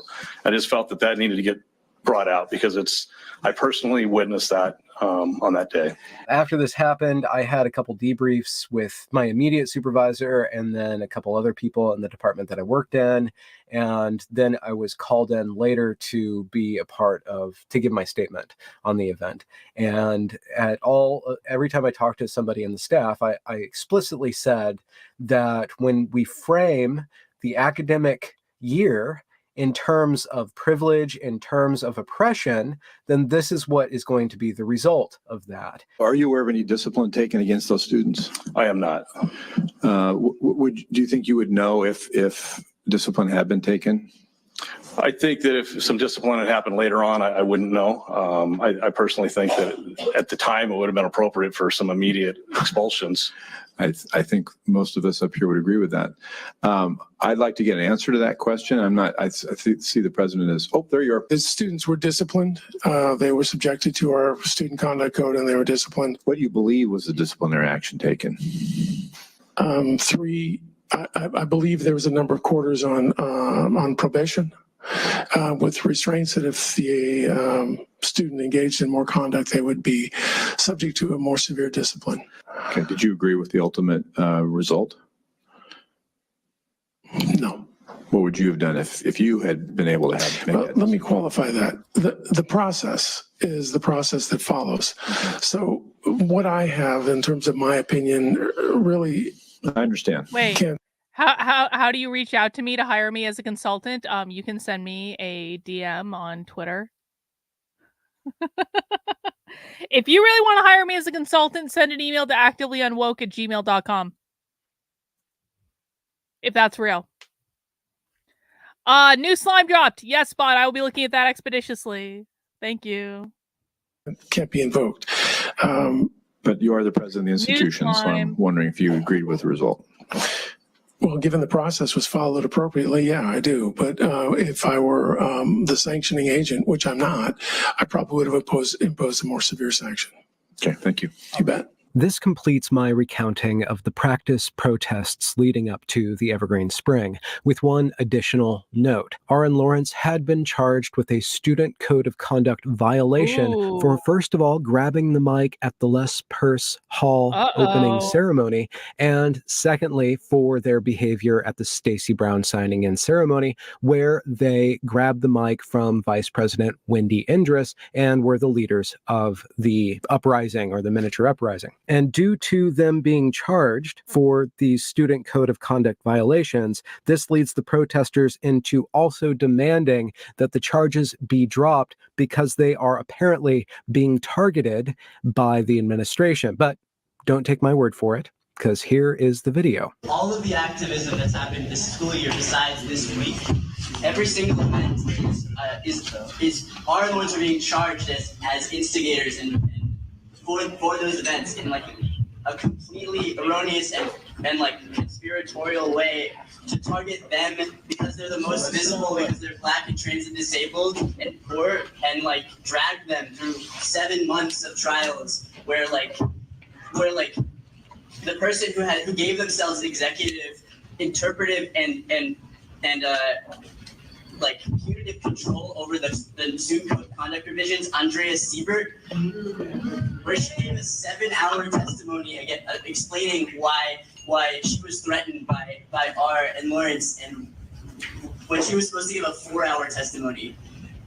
These trials have been like extremely inaccessible and a punishment in themselves, and no one has known about it. And I think the charges need to be dropped today. And there's also charges against students that are just not correct. Like multiple students of color, especially Black students, have been blamed for. Guys, this is disruption. This is always part of their MO, where the students cause a whole bunch of problems, they cause a whole bunch of disruption, they trigger some sort of disciplinary process, and then all of a sudden they're saying, you need to drop the charges against us. And that's always one of their demands. This was a demand at Columbia. This was a demand at a lot of the colleges. Like, so what that we took over a building? You need to drop all the charges against us or we're going to cause more problems. And really, it's just a way to quiet them and not talk about school issues. One of the demands was to drop the charges for R and Lawrence. Instead, the demands are being passed out. For the request of R and Lawrence, they request that George not respond to that demand, and that demand be taken off of the list. That's all.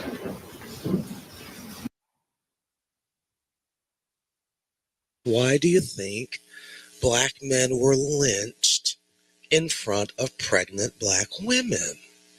So the fear would go into the babies to ensure that there would be a generation of docile black men, not to mention that the mothers are going to raise their boys to be docile. That this is all by design. I think we heard that from the good doctor.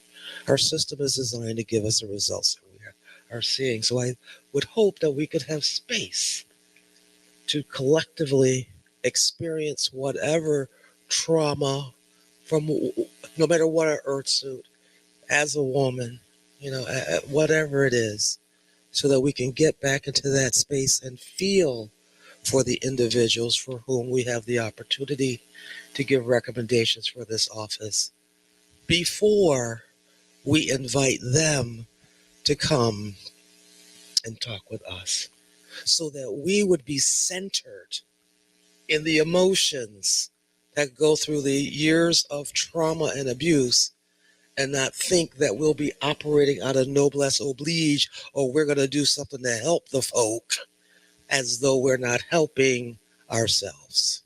I would hope that we would practice what we preach and center ourselves in this work. I think it behooves us to include a definition, as we can see the discussion here. Of what? Of racism. Racism. I just want to be clear, because, I'm going to be hot if we keep using race when we mean racism. No, so I'm very are we clear. all good on defining racism? I'm going to be hot if we keep using the term race when we mean racism. That means that race is fundamentally separate from the concept of racism. And racism is always a reference to systemic racism, which is always a reference to capitalism. Yeah, the definitions that I looked up, and I can read them to you if you want. It says prejudice, discrimination, or antagonism directed against a person or people on the basis of their membership in a particular racial or ethnic group, typically one that is minority or marginalized. I don't think any of these definitions, and I looked at a whole bunch of them before I came up with what I did, they go back to defining racism as opposed to whiteness. Oh! And I don't think any of these definitions, when I did my quick Google search, get to many of the conversations. What's the definition of whiteness? And so I think it is important for this group to come up with its own definition, whatever it may be, instead of relying on definitions that are already out there. I like this. It's almost like racism and whiteness don't mean the same thing, because whiteness means capitalism. Senator's definition, I would just add as the other and different from white. I think we have to also acknowledge that there's racism between people of color.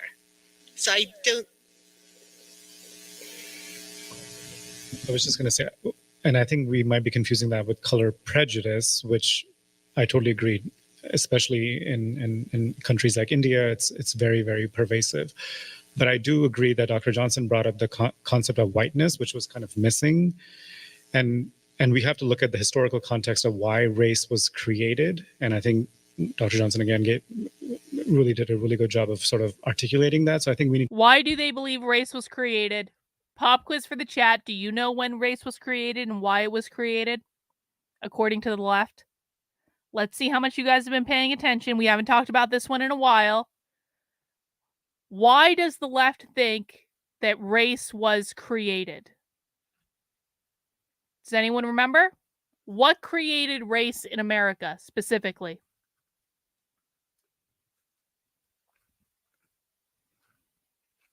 Yup. Bought in with the gold star. Race was created when slaves were brought to America and used as slaves because they needed to distinguish between black people who were the private property and white people who were the private property owners. Prior to slaves being brought to the United States, the concept of whiteness did not exist because white slave owners referred to themselves as English or French or Irish or Spanish and whatever country they came from, essentially. Slavery created race. This is 1619. 1619, when slaves came to America. When the first slaves arrived in America, to distinguish between those who owned people as property and those owned as property. Exactly, the slave trade. 1619, when slaves came into the New World so that capitalism could own and exploit humans. Exactly. Wow, we haven't done this one in a while. I'm pretty happy to see all the answers. Well done, guys. To call out either white supremacy or whiteness as part of the fabric of why racism exists and why it is so successful and why we're even having this conversation in this room is because racism functions so well, because you see what I mean? It's like it's doing its job in a really beautiful way, because we're not able to, because we're stuck with, Asian versus API versus indigenous versus black. And it's like I want to just jump out of my seat, but we have to get through it. I totally agree with you. We have to get through it to really reach that other side, and we cannot shy away from white dominance. And I think that's the hard conversation that nobody wants to have. And especially, so I'm going to speak from a bureaucratic perspective, who's trying to do EDI and ESJ work in Department of Health. People will cringe when they hear white dominance. They're going to run away from people like you and me, because, and maybe I'm not the messenger for that, but that is something that we have to dismantle and really challenge. And I think that's a whole different type of conversation we need to have, which may not be for today either. So do we want to consider the sentence, racism is a construct by white dominance that is used to oppress communities as the other? I don't disagree with it, but I think a part of me is uncomfortable with that word white dominance, only because I'm trying to kind of think. I wonder if this itself is a race neutral statement, or it would alienate the very white people who are in line with our own mission, fighting against the injustice or creating socially equitable atmosphere. So I understand the historical perspective. I understand all that. It's just that word itself, I just feel like I wonder if it will be more alienation type of word. That is a place a lot of people get to in this kind of conversation. And I think we're going to need to decide whether we're committed to bold action. Yeah, sorry, that's the next section. Or whether we want to. Defoe here. Defoe would have been all over this one. But what if we added the system, the white system? Is that what we're really talking about? The system. Ding, ding, ding. Dominance in the system. What does that mean? Dominance is even a step down from white supremacy, which is kind of what we're really. I was thinking too, is should it be supremacy or should it be dominance, or a system of white supremacy? Weird. Do we have any white allies who might want to comment about Mandeep's concern? So I would be, I believe, addressing it as the system of white supremacy is getting to the root of what created this idea of racism, and where you're going into all of these definitions, and not just calling out that system that was created to establish white supremacy will, in essence, be able to kind of cut right to the direct source of these concerns. I might be leaning a little bit too much upon the interpretive powers of the audience by sandwiching an episode about the Evergreen State College with these videos from the Interagency Office on Health Disparities, or the Office of Equity Task Force. Now, while of course I can't draw any strict connections between what happened at Evergreen and what might happen on the level of the state, there are plenty of connections to be drawn between the Equity Council at Evergreen and this quote-unquote Office of Equity Task Force that the state legislature and Governor Inslee has put into motion. So I just want to read the purpose of this Office of Equity Task Force and then their mission statement, their vision statement. The purpose of this task force is to develop a proposal for the creation of a state office of equity. The Office of Equity is intended to promote access to equitable opportunities and resources that reduce disparities, including racial and ethnic disparities, and improve outcomes statewide across all sectors of government. And that's the most important line, across all sectors of government. Now, while this is included in the Health Equity Governor's Interagency Council on Health Disparities, it's been given the power to affect every other state agency. And here is the vision statement.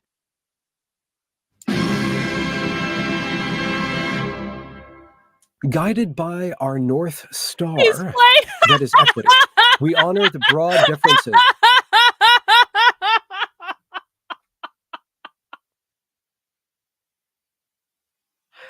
He's playing the red anthem in the background. Do you guys hear it? Hang on. He's playing the USSR anthem. By our North Star, that is equity. We honor the broad differences and bonding similarities. Listen, Benjamin Boyce knows.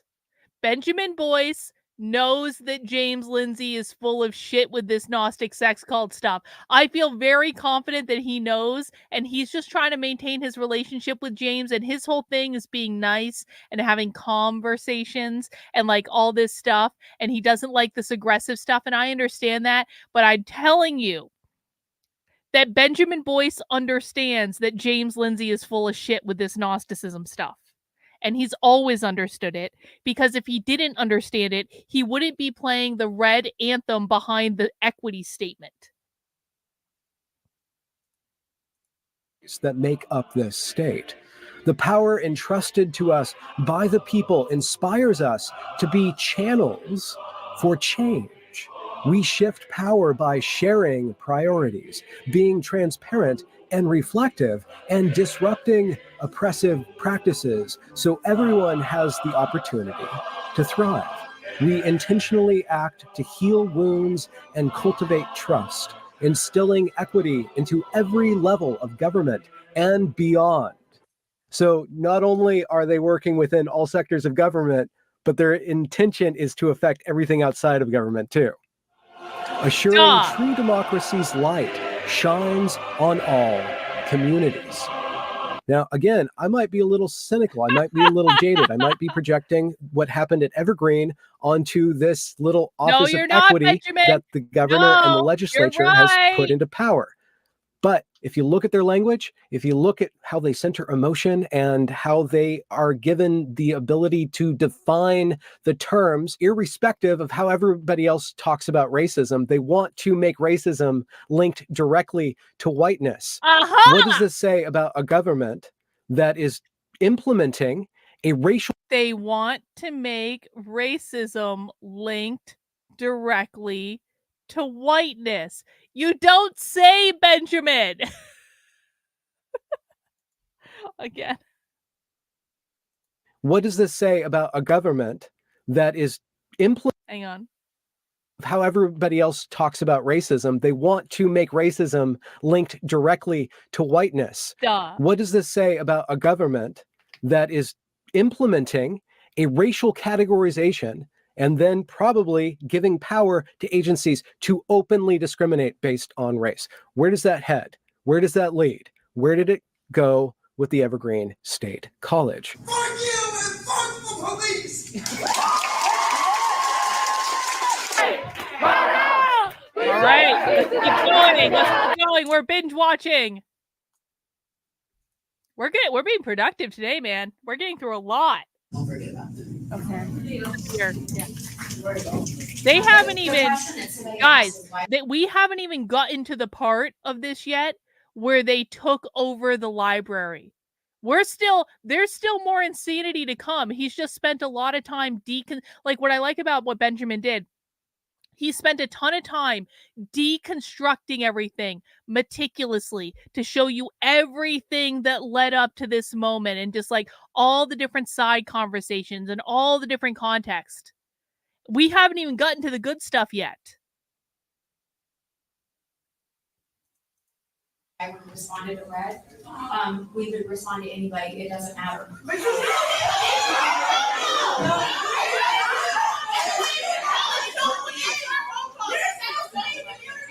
Hang on, I got a super chat from Queen Beth.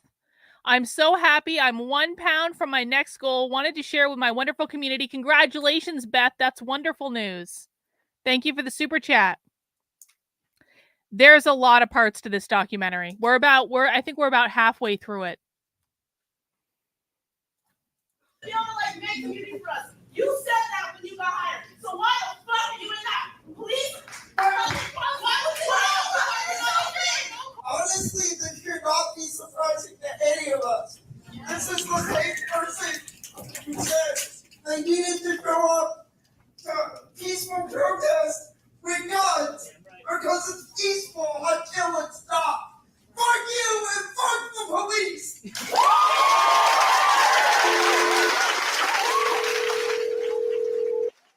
They don't want us to call outside resources. I'm Steve Hunter's office.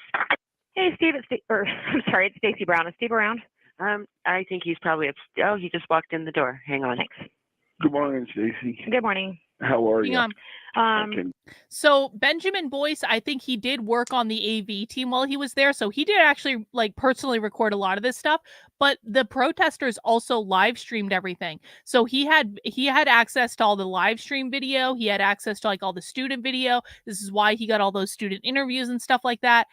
So he definitely recorded some of it, but also just they were dumb and live streamed the whole thing. Yeah. I don't think I need to answer that. I'm calling just to give you a word of support and condolence. I'm sure this has been shitty. Thank you. I really appreciate the phone call. I do. I'm drafting up an email to the president and Wendy this morning. I don't know if you've heard, but we have a planned rally here, a Black Lives Matter rally at 1. Yo, everyone in this room, we're all meeting in the library lobby at 1 tomorrow. Bring everyone with you. Yes, I heard that. Yes, he has a YouTube channel, Benjamin Boyce, Boyce. Everyone should go subscribe to it and go support what he's doing because he does a really good job and he always has. And my recommendation is to clear out all non-essential staff and faculty because this group is the same group that goes down to Olympia. It's getting more and more hostile. Things are escalating. I don't know if you heard what happened last night at the Greenery. We went into Lion's Den, 400 students who cussed and yelled and screamed at us and made demands for 2 hours. Yeah. And then followed us all after we left and taunted us. And then they went down to the Greenery, which was closing, and demanded that they start cooking food and made Aramark employees run and hide and cry. Oh, my. Yeah, Oh. They're out of control, and until the college is willing to do something about it, instead of caving into their demands, it's just going to get worse and worse. So I'm going to make that recommendation this morning, and I don't know whether or not they'll take it, but I am concerned for people because it's just escalating. Yeah, well, I wanted to also let you know that I did pull George aside and said, you cannot ask a uniformed police officer to surrender their weapon. They won't do it. So. Yeah. Thank you for having some common sense, Steve. I also hope you can hang in. I don't think that's going to happen, but I do appreciate the call. I do. Okay. All right. All well, that's how it's intended. Yeah. Thank you, Steve. You bet. Talk to you later. Bye. Yeah, Stacy Brown's already fuck this shit. Thank you. Hi. We get one Community love. Solidarity. So, I am to be very aware that I just grabbed the mic as again, another time I grab the mic as cisgender, biracial, gay man. Yeah. And I forget that all the time. I always correct myself. So, I want to make sure that we make clear this is a space for Black femmes first. For Black people first. For people of color first. That means whatever we do, be aware of that, and be aware of personality, and be aware of what you are saying.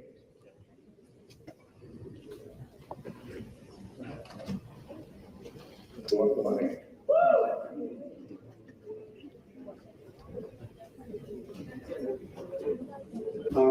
So I am taking up space and I apologize, but just a quick thing. So Universal Plan is still there today, but we want to now take space to build some community and remember that this has been a hard fucking year. Some of y'all have been here more than 1 year, and y'all have dealt with this institutional racism. So right now, institutional racism means capitalism. Just gotta get to know each other, look around, people you don't know, talk to each other, and then later once we're finished doing we'll call the attention back, and then we'll talk about some of the actions that are here today. So right now, I'm going to talk to people, and we'll talking back out. Thank you. Remember, community love. Community love. Y'all hear that?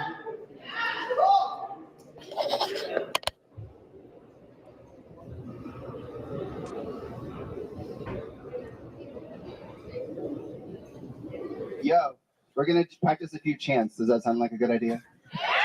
Beautiful. Can I get more people to circle in this way so that we can have people in vision sight of this area? Cool. Thank you. Black friends and black people come to the front. Y'all can get in a little closer. That's totally fine. Thank you. So I'm going to bring up a good friend, Hadley. And Hadley's going to lead us in a chant. Is that clear? Cool. Call and response? Yeah. It's a call and response. Socialist haircut. Okay. Evergreen, you're busted. The people are disgusted. If you can't help your students, then you can't be trusted. Evergreen, you're busted. The people are disgusted. If you can't help your students, then you can't be trusted. Evergreen, you're busted. The people are disgusted. If you can't help your students, then you can't be trusted. Okay, we got it?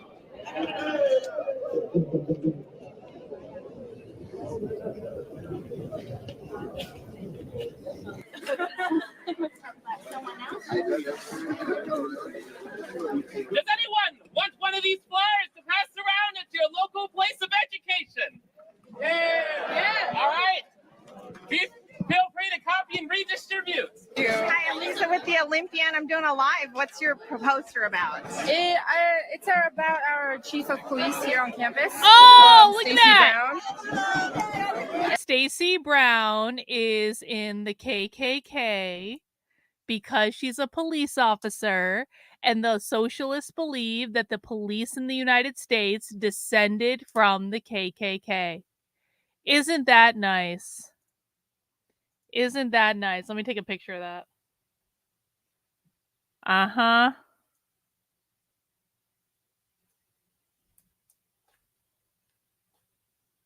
And then this is on the back. Shut it down! If we don't get it, shut it down! We don't get it, shut it down! If we don't get it, shut it down! If we don't get it, shut it down! Get what? Shut it down! Fuck the police! Fuck the police! Fuck the police! Fuck the police! Yo, this was written very not for black folk, language-wise, so keep that in mind. Students at the Evergreen State College protest racism and anti-blackness on campus. Whereas the campus community is experiencing mounting racial tension, putting the health and safety of Black and Brown students at risk. And whereas the Evergreen State College administration has failed to indicate any plan of action for protection of students of color on campus. And whereas the college administration tells us that the faculty, the ones with power, are the ones that ain't got no sense. All these white people here are the ones that got sense, and they don't even work for you. How is it that the people are teaching us are the ones that ain't got no sense? And everybody's like, well, I should speak up because somebody keeps interrupting this man. I'm still trying to wait for him to answer the question whether he won't shit or not. I'm Yeah. Just turn. Yeah. These are the lost ones. The lost ones are rising. Pay no attention. I don't know the guy. I just want to get to know him. That's all. I've noticed that he's been targeted and whatnot, or he's been bad guy to people, and I'm like, hey, everybody sees that too. I mean, So check this out. Like a cool guy to me. So the student, remember back a couple episodes when this student was like trying to actually talk to Brett Weinstein just to see what he was about. You're going to see now in that protest that they were having the next day, they're going to issue that student some corrective punishment because she went against the mob. This is what I'm asking. Dialogue. It's not so tough. We're just having a private conversation. And whereas peaceful protesters were assaulted by Evergreen police officer Timothy Odell over a false report made by Professor Brett Weinstein. Piece of shit. We're moving on. And whereas the labor for dramatic change in the institution has fallen on Black femme students instead of paid administrators or other white bodies. In response to these recent events and the cyclical, such big words, nature of anti-Blackness and racism at the Evergreen State College, students are engaging in an ongoing struggle for equity on campus. All right, y'all. So we're about to go occupy this building. So yeah, mic drop. Hey, ho, ho! These racist teachers got to go! Hey, ho, ho! These racist teachers got to go! Hey, ho, ho!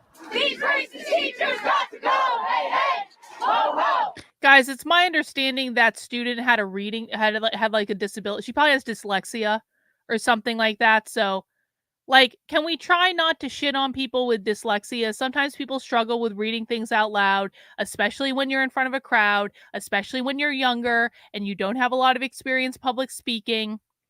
Okay? So can we not make fun of the student who struggled to read in front of the crowd? That's not an indictment of the student. That's an indictment of the system that the student is in.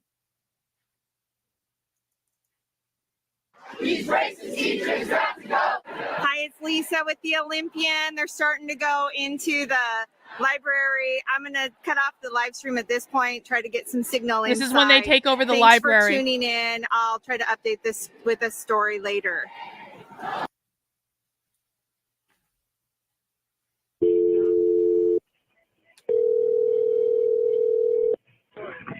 This is Nikki. Hey, Nikki, it's Linda.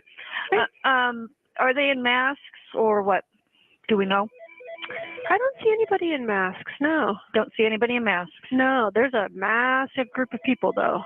Okay. Bigger than Election Day, I'd say. But I don't see anyone in masks. Okay. You have a PA system, and they're just peacefully chanting right now. Just chanting right now? Yes. All right, we'll check on it. Thank you. Bye-bye. Bye. Police Department. Hey, it's Nikki. Yes, ma'am. Hey, just an update. The group, or at least a large portion of the group, is up on the 3rd floor, moving to my office right now. 3rd floor of the library. Thank you. Bye. These racist teachers have got to go! Hey, hey! Ho, ho! These racist teachers have got to go! Hey, hey! Ho, ho!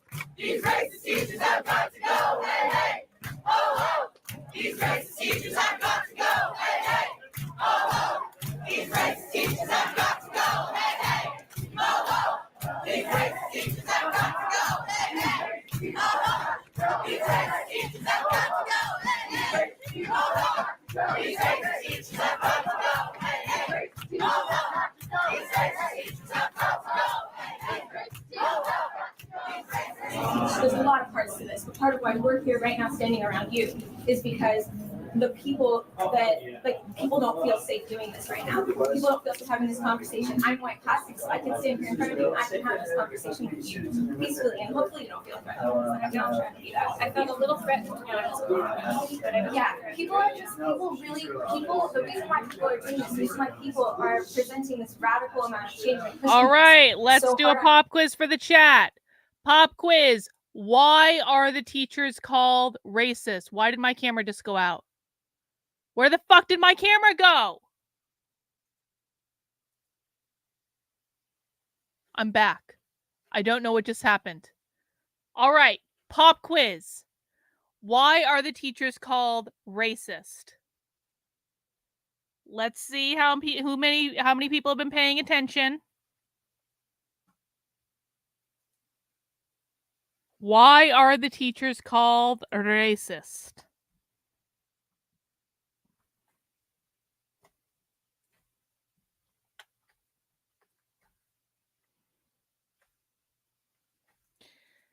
Because they are taking part in the college system, which they think is inequitable.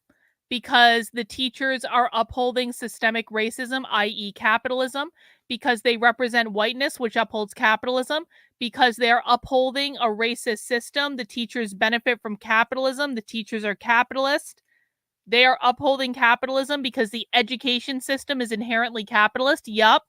Why is the education system inherently capitalist? Because the goal of the education system is to prepare students to enter the labor market under capitalism.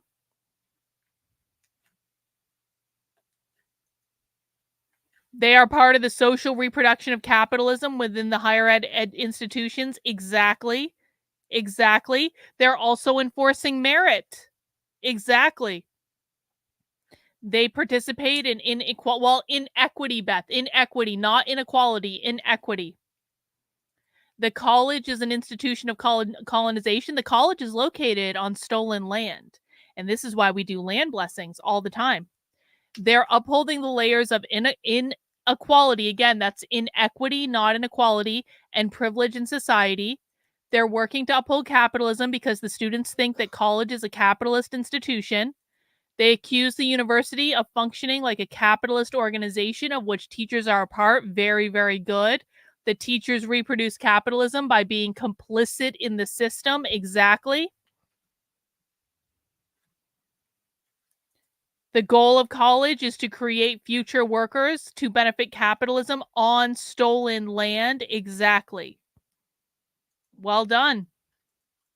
You guys right now is because no change has been seen, and the things that are happening are and like people just don't feel good about that, and people are really angry about that, and that's why this is happening. That's why everyone's angry, because people don't feel heard or listened to. So like, what do you think would be a good way for that to happen? Okay, for me to listen and for people to feel heard and be heard. Okay, so guys, like, can somebody put hands up? Can we do this like cool way? Like, what's something she can do right now?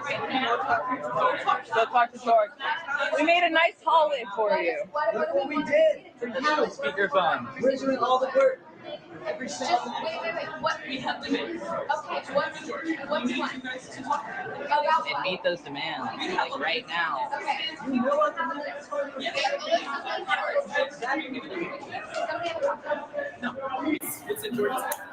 All right. So does anybody have a copy of the list? Like in George has the list.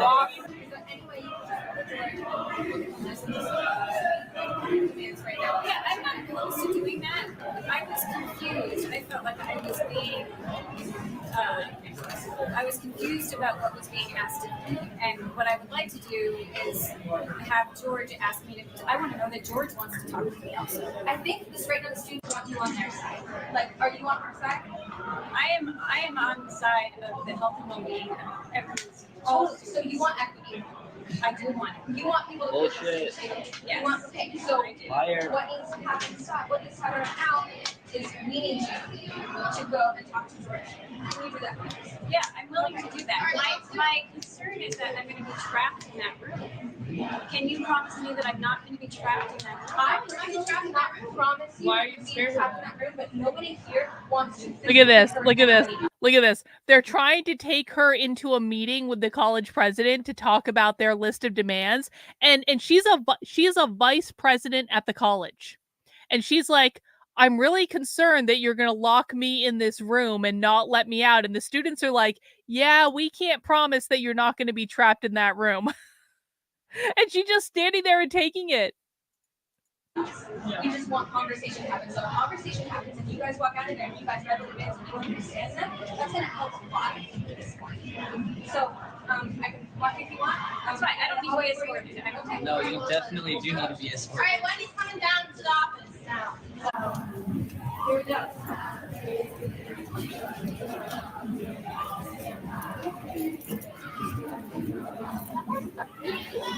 Hi, it's Lisa with the Olympian. I struck out trying to talk to some students earlier on camera. I'm going to try to talk to them when I'm not broadcasting live, but I will try to update us with a full story later. Thanks for tuning in. POC are welcome here. Say it loud, say it clear. POC are welcome here. Say it loud, say it clear. POC are welcome here. Say it loud, say it clear. That's your turn? Oh, okay, cool. No peace, no Evergreen police.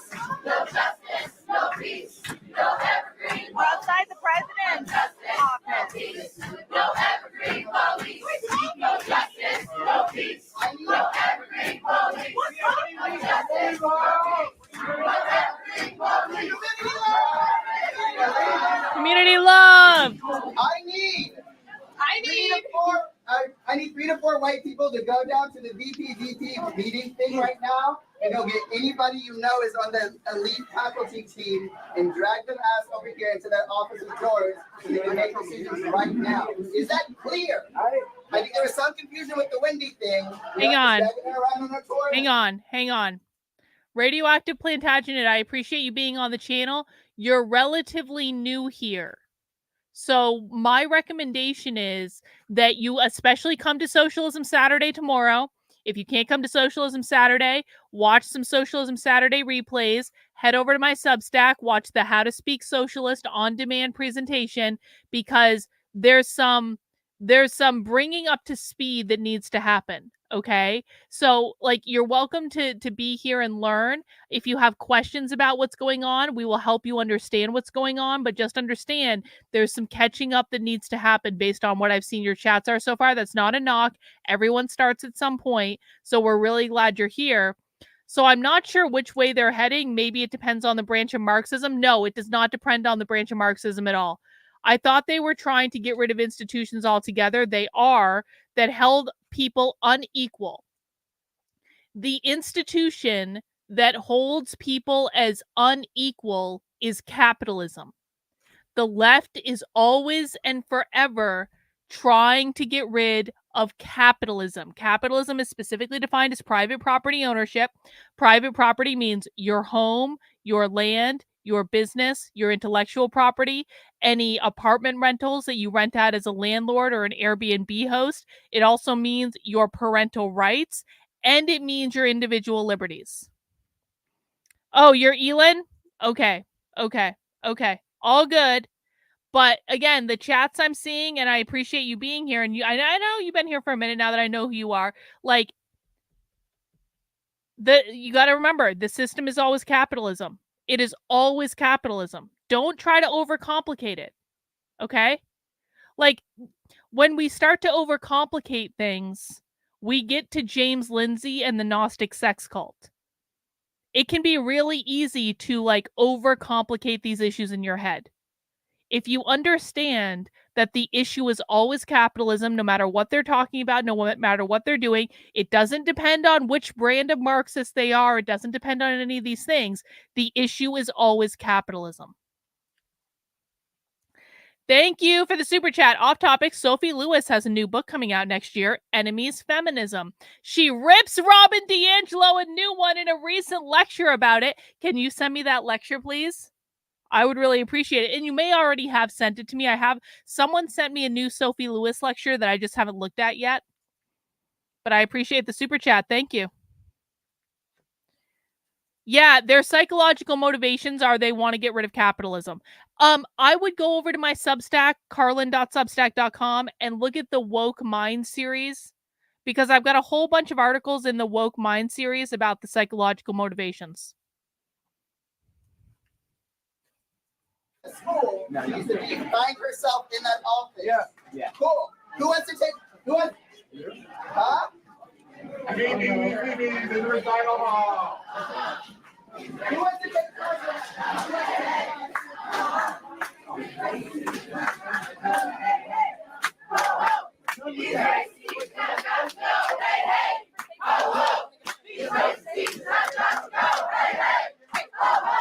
These racist teachers have got to go. Hey, hey. Ho, ho. These racist teachers have got to go. Hey, hey. Let's go. Yell that shit. Do not hold up. Hey, hey. Ho, ho. These racist teachers have got to go.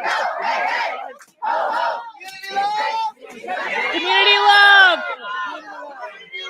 I need 5 white folk right now to come with this person. If you have a sign to come with this person and go down to the dean's office and make sure any deans that are down there drag their asses up here into George's office. Good? Cool, that's good. I think that's enough people. They're now kidnapping the entire university leadership. Excuse me, y'all. White folks just stay in the back. People of color, Yeah, at least we acknowledge Sophie's brilliance over Robin DiAngelo. Sophie may be wrong, but she's absolutely better than Robin DiAngelo. Sophie is far superior. I believe in her. I know she can defeat the evil DiAngelo. Let's go. Let's go. Come on. If you got a sign, go to the front and project that shit. Go. And if you got a sign, you better not be quiet. And if you're white, you better not be quiet. Because y'all ain't lose shit. What did you lose? Nothing. Project that damn voice. Lose your voice. Hey, hey! Ho, ho! Thank you, Misa. Have got to go. Hey, hey! Ho, ho! These racist teachers have got to go. Hey, hey! Ho, ho! These racist teachers have got to go. Hey, hey! Ho, ho! These racist teachers have got to go. Hey, hey! Ho, ho! These racist teachers have got to go. Make a plan! Make a plan! Make a plan, people! Make a plan! These racist teachers have got to go. Hey, hey! Ho, ho! These racist teachers have I wonder what Wendy's doing now. Where did she end up? Fuck you! Fuck you! Jamil as an RA is not supposed to be part of any of this. You weren't supposed to walk around with a bat. You weren't supposed to insult students. You weren't supposed to do anything that is against the code of conduct. But I got moved to an apartment rather than staying on the floor with my RA. Who's Jamil? Yeah. I don't understand why they didn't do something about the RA and why they moved the student instead. I signed something that just said, you can't go to these because these students could possibly be there, but they didn't do anything like that towards the other students. So the other students could hold 400-person lockdowns of the library, but I wasn't able to go watch, a lecture about entrepreneurialism. I still have seen the students that were part of this bat mob still on campus, so. I think one of them is designing the new code of conduct. Yeah, which doesn't make sense to me because it's already against the code of conduct. And then on top of that, I get told that I am some sort of race traitor or that I hide behind my light skin privilege because I am not siding with the students how I want. And that's something that just blows my mind because I don't feel like behavior like this towards anything is acceptable, especially when you're trying to specifically target a race. I don't feel like that's an acceptable thing to do. And for me, because I didn't side with, the group that looks the most like me, I'm now a racist. All right, moving on. We're making good progress today. Is everyone still enjoying this? We've been going. Hang on. We've been going for about 2.5 hours now. I'm ready to go for a little bit longer. I might even crack open a third beer. I might actually get drunk on this stream. It's not even 8 o'clock yet. We're making good progress. Is everyone still enjoying it? Because I want to get to the good stuff. They're about to take over the library. All right, everyone's good to go? Guys, please make sure to mount the like button if you have not mounted the like button already. Let's keep going. We really do need to revisit the idea of getting Sophie to come on the channel and talk to us.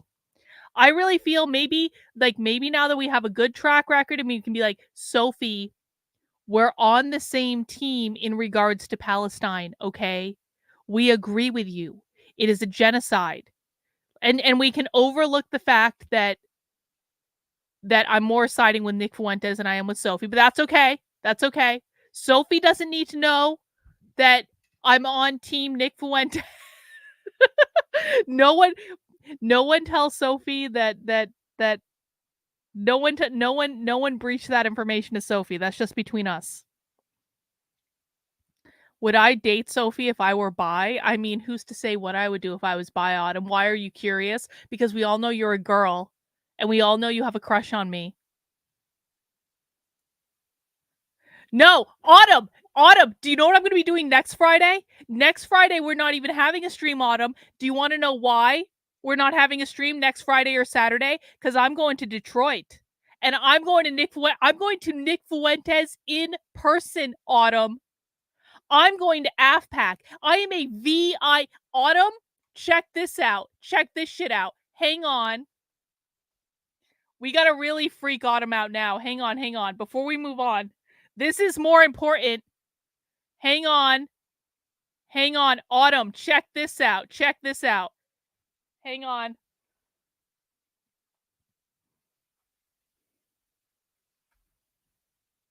Shit, I don't know if I can find it on this. God damn. Hang on. I gotta show it under my normal account. Hang on. This is critically important to freak Autumn out, okay? I need to get into my normal account.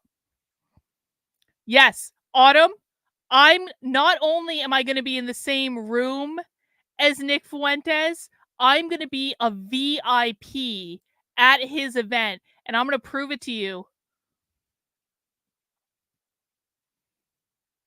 Look at this. Check this out.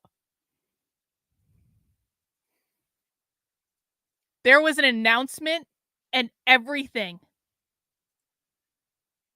Oh, shit. Hang on. I clicked the wrong button. Hang on. One more. Hang on. There we go. We are excited to welcome journalist Karlin Borisenko as a VIP at AFPAC 4. Join us June 15th in Michigan. There I am, Autumn. VIP. Not even just, I didn't even have to pay to attend this. Nick is buying my ticket. Nick is buying me dinner as a VIP. It's happening. It's all happening. I'm going. And there's nothing you can do about it, Autumn. And you can have all the feelings you want. Autumn, when have you ever invited me to be a VIP at your events, huh? I've been trying to communicate with socialists for like 2 years. You guys have never invited me to be a VIP at anything. In fact, when I go to socialist events, I have to wear a disguise. I have to change my name. I have to dye my hair. I have to wear a fucking chest binder. Like, you guys have never done anything for me. Autumn wants to get me deplatformed.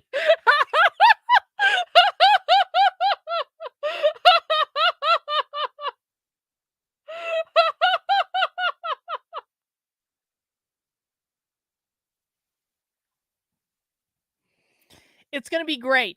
I'm really looking forward to it. It's going to be a great event. I'm looking forward to Nick's. I wore a chest binder for 3 goddamn days, and that sucked. I don't even wear a normal bra normally, okay? I never wear a bra. I don't know. Actually, the undercover thing I did in March at the University of Colorado, that was actually probably the last time I wore a bra.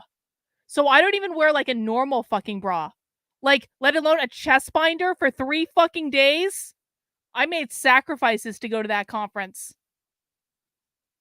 I was committed. I dyed my hair. My hair didn't get back to normal for months.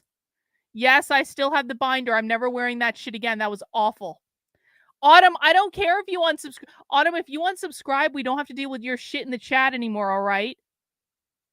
I'm absolutely going to AFPAC, and there's nothing you can do about it. All right. Now that we have sufficiently freaked out Autumn, let's continue.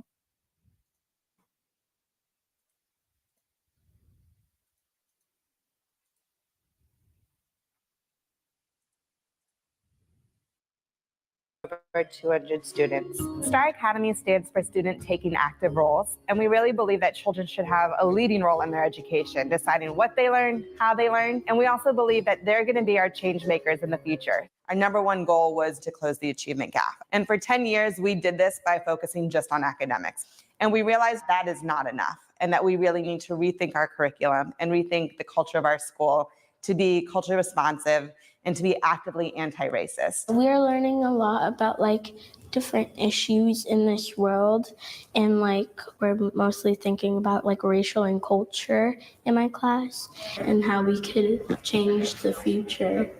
We have all of these different people that are activists, and we have people that are taking action, and we're learning how to take action in social studies now. We've seen our students become empowered. What the We've fuck seen is them this? see that even at the age of 4, that they can take an active role and be activists. And so it's through this work that we realize that education without this conversation isn't going to make a difference for our children. Wow. I see teaching as a very political act. Education. When we are engaged. See, again, I have to say it again. Benjamin Boyce knows what's up. Benjamin Boyce understands this. How is Benjamin Boyce letting James Lindsay get away with this Gnosticism bullshit without questioning him more harshly? Engaging with our students, whether it's on social justice issues or multicultural issues or culturally relevant teaching, I see that as foundational. I don't to care, all Autumn. learning. I don't care.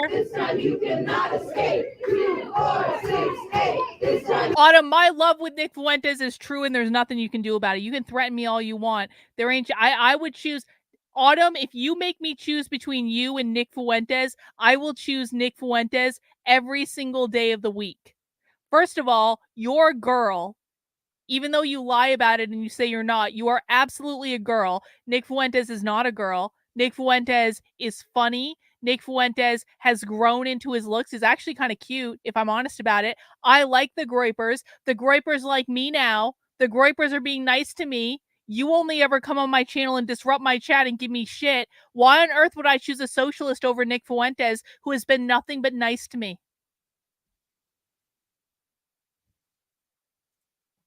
Autumn has gone. The winter has come.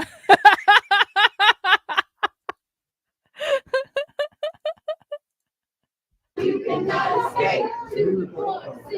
Nobody. I'm just trying to figure out what's going on. Pretty much. I had Brett years ago, so I'm just kind of curious as to what happened. I don't really follow it. Do you know what happened? Can you point me in a direction to find out more?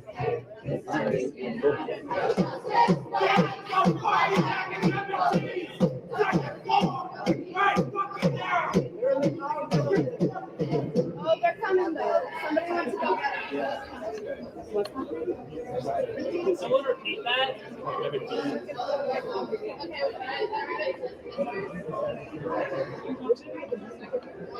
Y'all should still chant though.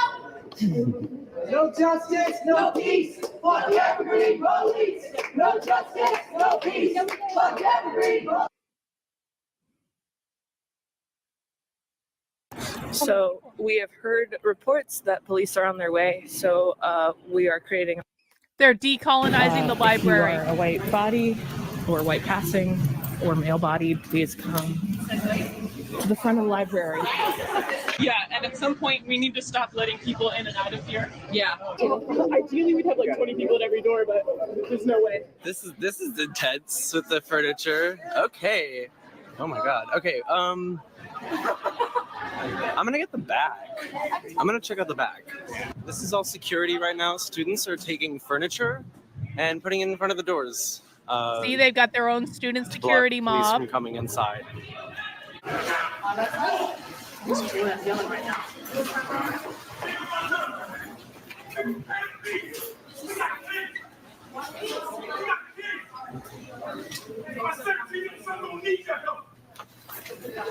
Because I'm almost get shot every day. Don't need white people. So you y'all think I don't say what you got the right to say. You can't say nothing you can say. Unless I take every gun, every cop, ain't nothing you want to say. There's like totally nothing to see here. Thank you, white people, trying to save us. Appreciate it. Go back to the suburbs. Go back to the rock. So we got us. I live in yesterday and watch all that other people lie. The first one, why? You This ain't you enough. What's going to happen over the team? Bro. I'm still here for all y'all at home. I'm still here for the whole time. Do it again. Trying to help y'all out. All y'all at home. Doing these events. You were fucking freaking boss. That ain't changing nothing. My professor. Get educated. Know the lawyers. Know how to do it. Do your house to freaking work. Okay, so moving on, can we get 10 or so right people to stay on this floor? The rest of you back in the hallway, please. Let's go. Black and brown people, come find me. Okay, yeah, this is all great. This is all great. Do the thing I said. I'm not sure.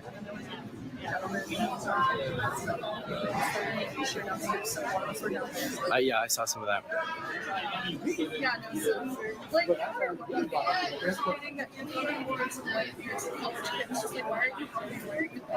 Oh, that's what started that. Okay. That's why it makes sense. Like, and then other people who walked in later were like, "Why are you so angry?" But I don't know. I'd be pretty angry if that was my experience. And someone has like actually talked to me. Yeah. Cool. Thanks for your opinion. Police department. Bill Maxwell calling. Hey, Bill. Are we having fun yet? Yeah. Talk to me. I do not know details. Do you have a status report? Do you have time to do that? I have time. We have locked the library building down, at least records and registrations, admissions, and looks like they're trying to leave the cashier's office. They've shut down for the day. George and Wendy are in George's office, students surrounding it on the balcony, and the doors in the hallway.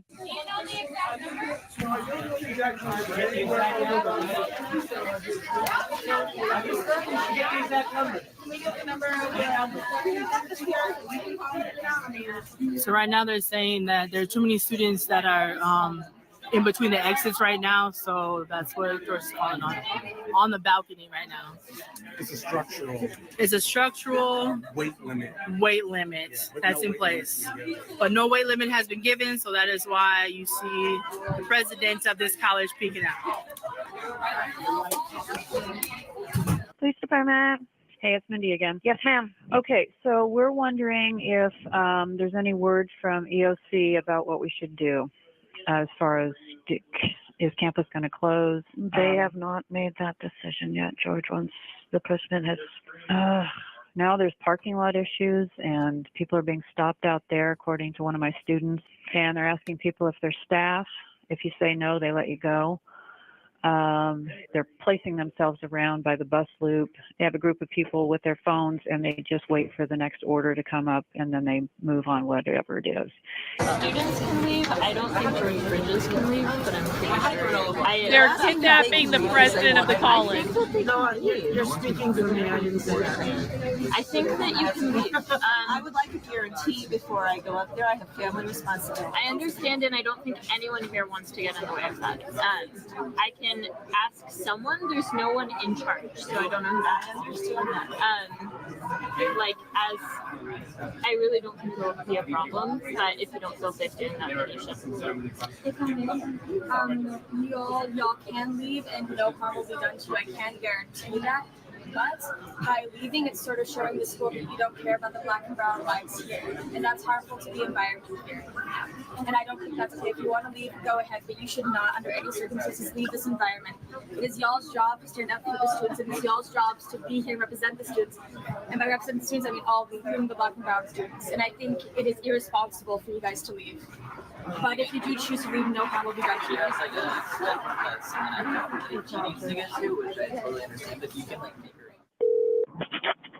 Hello? Hi. I hope I didn't wake you. Look, they were stopping cars. I'm almost at Shelton. What's going on? We're having civil unrest on campus. How about that? They are stopping vehicles coming on and leaving campus. Who's stopping them? Isn't it our guys? It's our students that are stopping people. Oh, our students that are stopping people. Why Their are we own stopping security them from mob, stopping their own people? Gestapo. Because the president has told Stacy to stand down. We're not to do anything. Really? So the priority is that they stay in that room. If they aren't in that room, then we did something wrong. So you need to watch that door, watch all the doors, watch the windows. You need to keep eyes on them. And somebody needs to go in that room real quick to make sure that there's no way in that room for them to leave. That's the number one priority until we get our demands first. The second priority is that I don't believe the cops are coming. If they were to come, we need to know that information. We don't need a ton of people on the bottom floor because people can come in and out. This is their life. That's fine. We don't need to stop people on the second floor. If you come in and out, that's fine. What we need is just people to keep eyes on things, to keep that information circulating. And then the other thing we need is for most of the bodies of people who are here to bring us to be on this floor. Is that clear? People do the work without leaving the space because people keep leaving to go do the thing. Without leaving the space, can we do that work to get the people who were here back here? Exactly. There's a room being set up right now so that y'all can get food and get water. I need y'all to get that information started as well because your rest and your sanity is really important to us. Okay? Is that clear? Spread that word, please. So our prayer, if this hasn't been made clear to everyone, is so that they do not leave that room until this happens. And so y'all need to be making sure that people don't leave. That rumor that the cops are coming was a tactic to do the thing that happened. There aren't enough people in this hallway. So without leaving the space to go find people, y'all need to find ways to get those people back into the space. Blocking the doors and all that shit, that's all good and great, but people can come in and out of the lobby, that's fine. What we need is for there to be a physical presence on this floor so that they aren't leaving. Okay? The other thing is our and Lauren's safety is really, really important. Does everyone understand why? Okay, so any work that needs to be done, they've chosen to stay in this space, that needs to be respected. But any work that needs to be done to make sure that their safety is prioritized, that needs to happen. So if y'all need to discuss a plan so that they can get in and out if need be, with accessible, if y'all need to make some sort of thing happen, y'all need to know that and make that up. Is that clear? And make sure you're listening to Art and Lawrence when deciding to listen to things, okay? Cool. Is there any needs for in that room right now? Is there any, close the door. Yeah. Is there anything that needs to happen in that room? So what he's talking about right now is that he talked to the chief of police and he said police will not show up. Mm-hmm. But he said that they aren't willing to continue to have conversations, or rather the deal is the basis of the conversation is people have to stop blocking personnel from in and out of the building. People have to let people come and go. Yes, people can come and go. The only people who can't leave are the shit. Okay, so they've added the other guys, and that's what I was like. So if they need, do they want me to come? Do they want me to come say that? Yeah, Cool. I absolutely. If you need a portable charger, I got two. I just don't have an iPhone cord. In here. Okay. Yeah, at the meeting. It's me. I'm not saying I'm here for documentary purposes. For me, y'all should know because it's important for your safety and for the concerns of this building. As far as I'm concerned, and as far as I'm telling everyone, everyone is allowed to come in and out of this building, and I don't know who gave the order to do some weird blockade bullshit. That's some anarchist something. That's not on us, and I've gotten them to reassess that situation. The only priority is that y'all stay in this space until those demands can happen. So that's the only thing that we're concerned about. My concerns as a person, I can't speak for everyone, is that the work that needs to be done is happening today, and that everyone's safety and health is concerned. So I'm working on making sure food and water is being brought to everyone, and that this is happening on a timely manner. So I don't need to hear anything else, but I want y'all to know an update about things. Do y'all need anything at all? The people who are in this room watching this happen, are y'all clear? Cool. Okay. Thank you. Hope. I'm sorry, I'm just being straight. You know?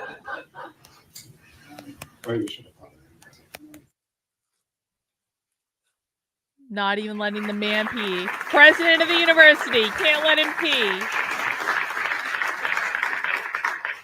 I'm sorry, but I really appreciate all of you faculty, but the students are here right now. And why do we need to I appreciate celebrating our accolades and how much we've done for the college, but they're here. Like, okay, we need to listen so to what their this voice.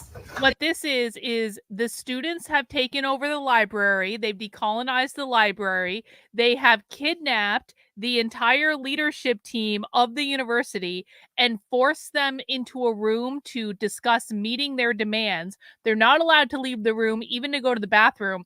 At the same time, there is this faculty celebration of like faculty accomplishment and accolades. And now the students have shown up at this faculty celebration, and the faculty, instead of telling the students, this is about our celebration, this isn't about you, the faculty stopped their celebration to say, let's listen to the students and what the students have to say. Because they've all been educated in the lineage of Paulo Freire.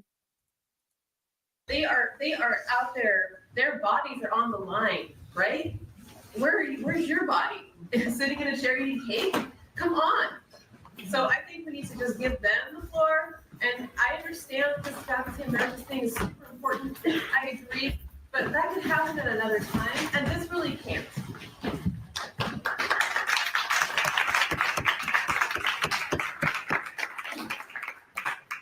Laura, I move that we suspend the agenda so that we can hear from the students at this time. We're all like, yes, stunning and brave, stunning and brave.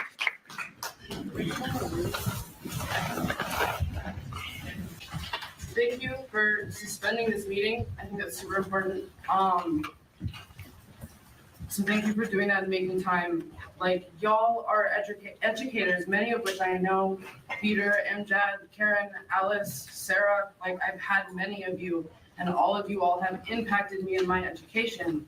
Like, y'all decided to become educators to hold our futures in your hands. So why aren't you there supporting us? Like, where have you been? Like, as educators, you're there holding our futures. You're there to like help us grow. Yet, like, many times we come to you looking for support and we're penalized and we lose credit because we're putting our bodies on the lines because we're taking control of our education. Y'all are educators and like we will work with you and stand with you, but you also have to work with us. Love, community love. Community love. Can I say something? Absolutely.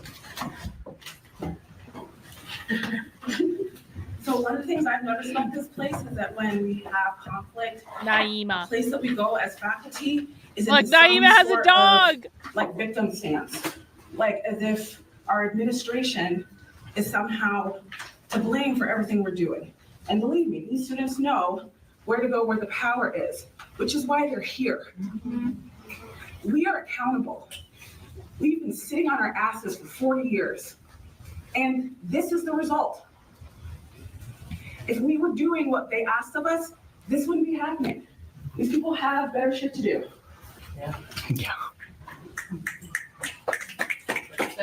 I have better shit to do.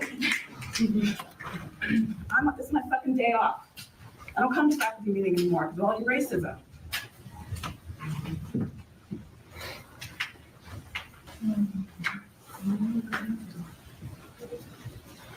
So this is the first I've heard of the call to action on one.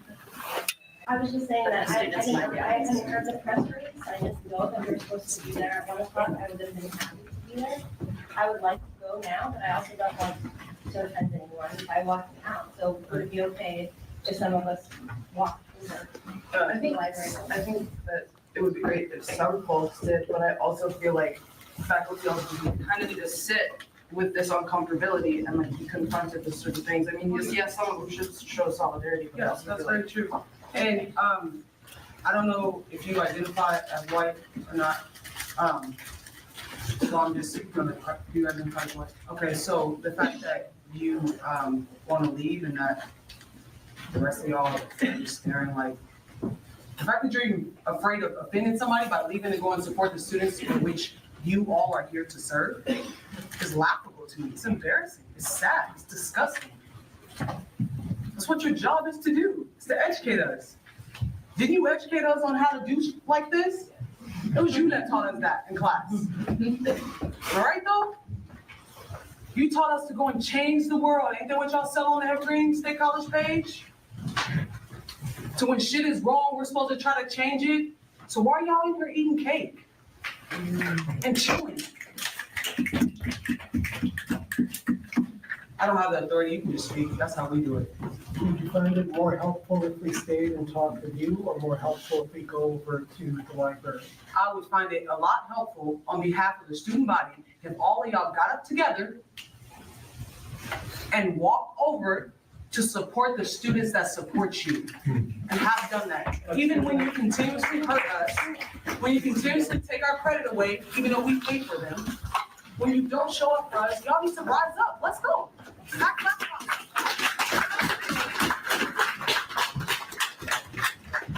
Why y'all just say, hey, students, lead them. Lead them, let's go. We the future.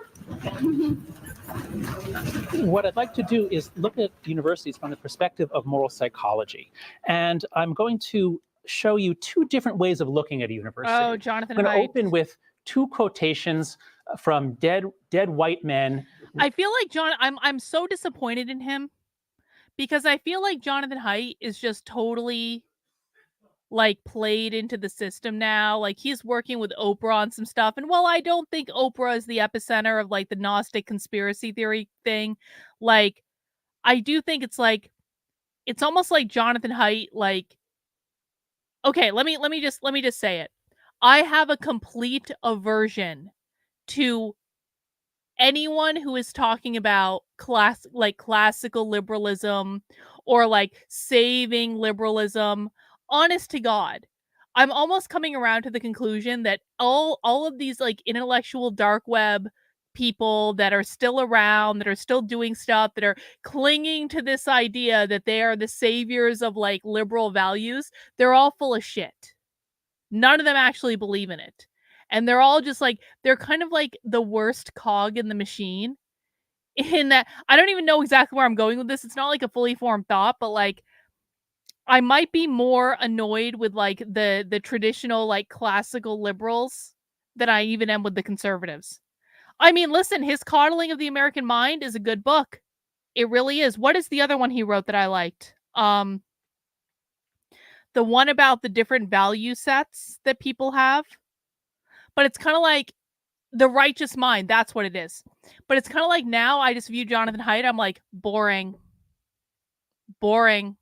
This is not compelling. This is not interesting. It may have been interesting at one time. It's not interesting anymore. Writing in London in the 1840s. So a very, very narrow range of human thought here, but extraordinarily far apart. And what they said is resonating and playing out today. So John Stuart Mill in On Liberty, John Stuart Mill is so wise about human frailties, foibles, biases, the awfulness of our thinking in many cases, and how it is that we need each other to think better, to correct our thinking. So as he wrote, he who knows only his own side of the case knows. Guys, I need to visit the little socialist room. I'll be right back. This episode ends in 2 minutes anyway. Let me know if I miss anything. I'll be back. Knows little of that. His reasons may be good, and no one may have been able to refute them. But if he is equally unable to refute the reasons on the opposite side, if he does not so much as know what they are, he has no ground for preferring either opinion. Now contrast that, or think of a university based on Mill's principles, and it's going to clearly be one that strives to represent diverse views. It's going to reach out for viewpoint diversity and encourage a culture of debate and challenge, and only in that way can we find truth together.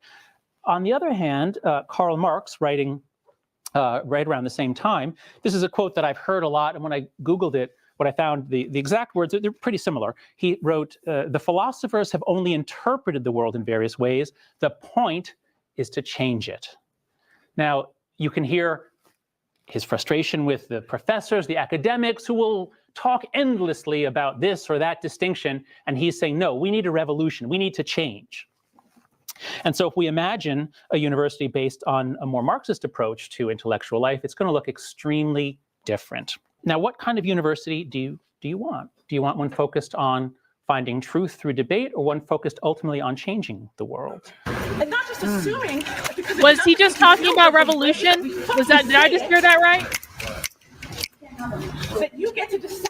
You're doing this wrong. A lot of people are like, this is Naima and a few other faculty having a confrontation outside the library. You are now the motherfuckers that we're pushing against. You can't see your way out of your own ass.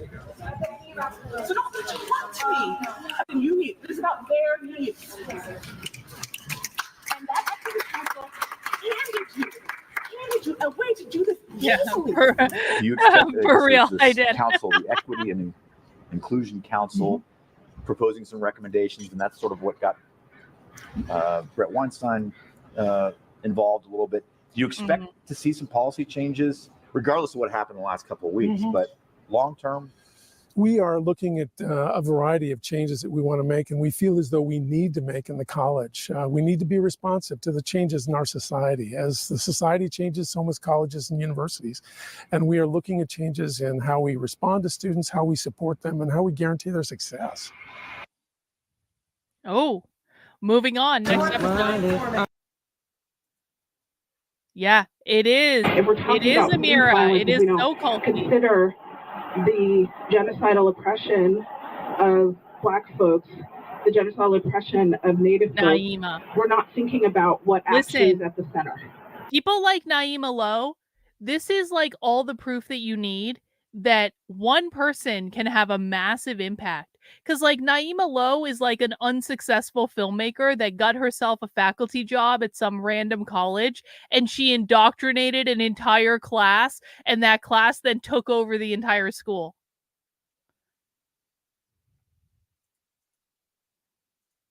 Okay, and so I'm in a position, as I often am, as someone living here in Olympia, frequently speaking to whiteness, which is exhausting. But I do it. And part of what that looks like is asking people to be really specific and understanding of the ways that not just the actions of people far away, right? This is something I've seen a lot here. People here are really good at looking at the racism that exists far away, right? But I am asking all of us, all of you, to look at what's happening here in your homes, in your classrooms, in your marches, in who you listen to, who you prioritize, how you speak, how you think. What are you doing every single day? Every day, not just when the cops fuck up, because we know that's going to happen, right? Don't wait till they kill us.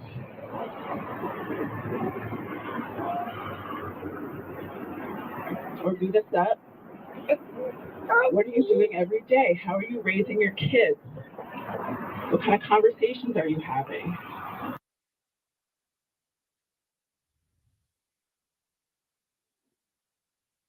The Adam North having an assault just occurred at Safeway Harrison. It's going to be for a male threw a case of glass beer at the reporting party after stealing it.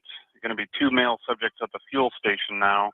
One is a black male, 5'11", thin build with a baseball hat, tattoo on the neck, unknown clothing.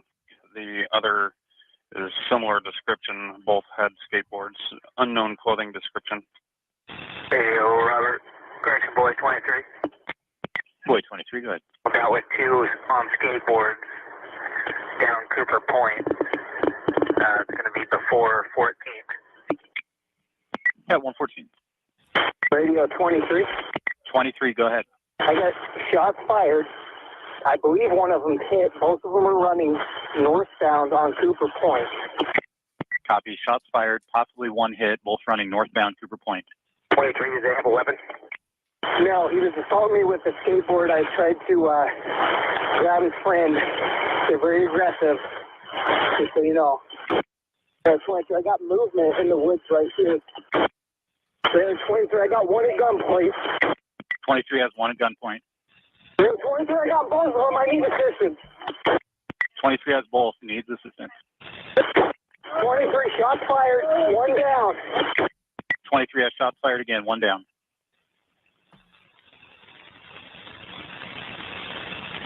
I got two down, two shot. 23 has two down, two shot. We're starting A-list.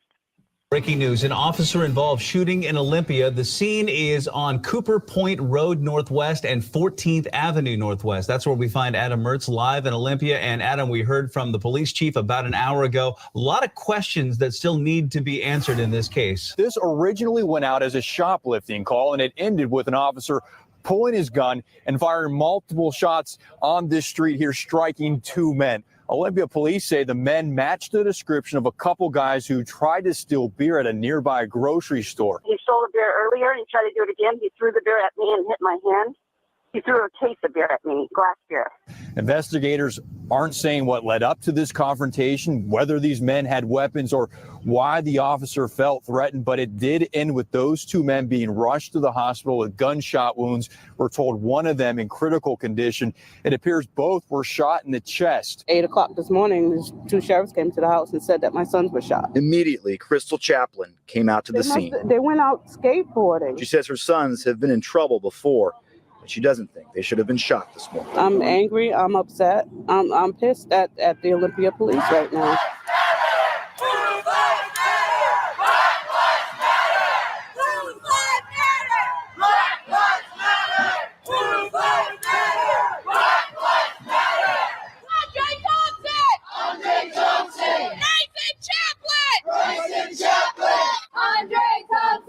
Bryson Chaplin. I am mad that these idiots went out and went and robbed stuff. I am mad that the cops shot them. I am mad about the whole damn thing.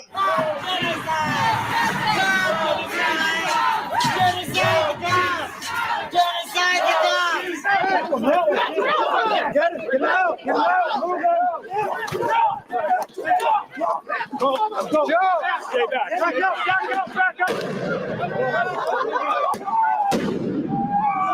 Andre Thompson and Bryson Chaplin are both hospitalized but expected to live. Olympia officer Ryan Donald shot the men after police say he was attacked with one of the men's skateboard. And despite what protesters claims that race was a factor because the men are black and Officer Donald is white, Olympia Police Chief Ronnie Roberts last night said that was not the case. Joseph Weiss told us people don't give up their self-defense rights when they become police officers. They have the same kind of right to defend themselves as you or I would. A task force of law enforcement officers from outside the Olympia Police Department will conduct a review and present evidence to the Thurston County prosecutor. The investigation will most certainly include the ways a skateboard may or may not have been used. Professor Weiss is known for his course on murder and has no doubt a skateboard can be a deadly weapon. What the fuck? More than 100 people packed City Hall tonight demanding immediate changes in police accountability. I think we need a civilian review board in Olympia. I think we shouldn't have to wait for this horrible tragedy, but maybe now we can make it happen. Over and over again, people demanded to form an independent citizen review board. And as protesters condemning supporting police squared off. This is why the left wins, guys. This is why they win every single time, because no matter what happens, no matter what the truth is, the left is relentless. They never stop. They never stop pushing. They never stop going to meetings. They never stop giving speeches. They never stop protesting. They are relentless. It wears everyone else out because you're like, I don't want to deal with this shit, man. Like, I just want to go home. I just want to sit down on my couch and watch a movie. Like, I don't want to deal with this shit. But the left never, ever, ever stops because they are indoctrinated into a cult, and this is what the cult does, and this is what you have to do to be a member in good standing in the cult. Off outside, people inside calmly called for immediate change. We don't just want a conversation, we want action now.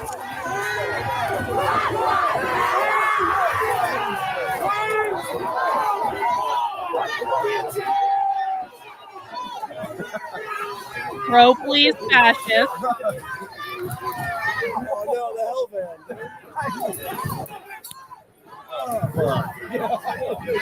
No, come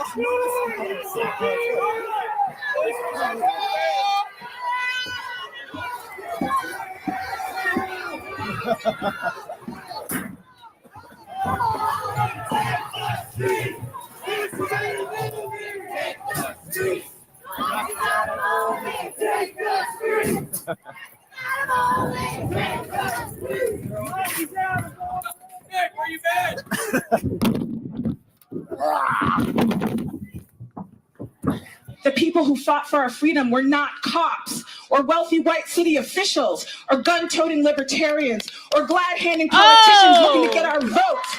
They were hustlers, injection drug users, people who lived on the streets. They were black and brown butches, queens, and trans women who did not have the option to decide that their struggles were just about gay rights. Yes. As Audre Lorde reminds us, there is no single issue struggle because we do not live single issue lives.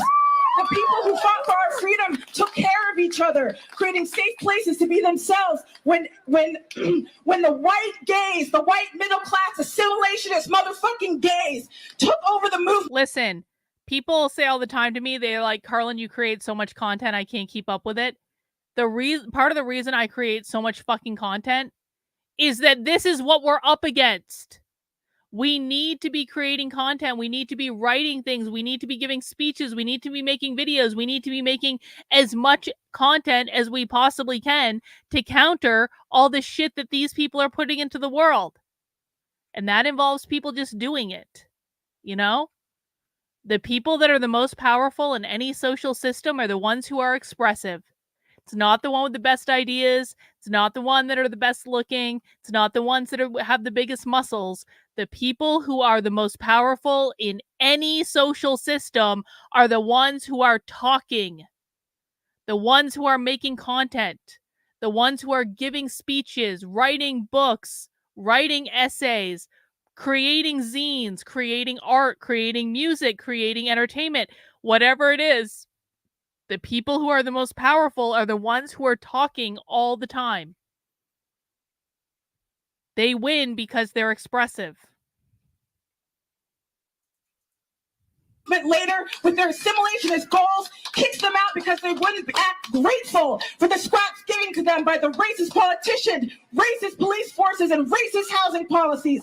They were black and brown people who understood that our liberation as queers is not distinct. Bro, I create easily triple the amount of content that James Lindsay does. Easily triple in any given week, and usually more. So please, save it. From other forms of liberation and their struggle, my struggle is not over. Yeah. We are not free as LGBT people because we are among the black people who are killed every 28 minutes by a cop or some fool who thinks he can be. Every 28.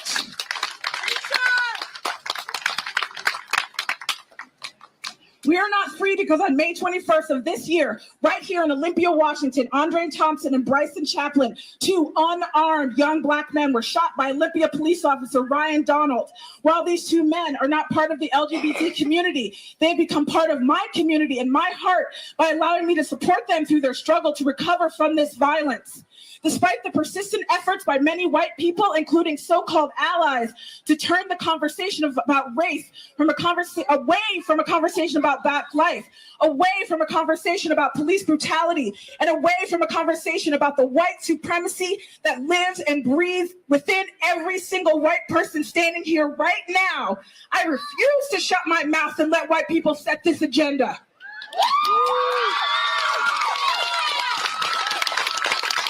If what I'm saying right now pisses you off or makes you feel targeted and defensive, good.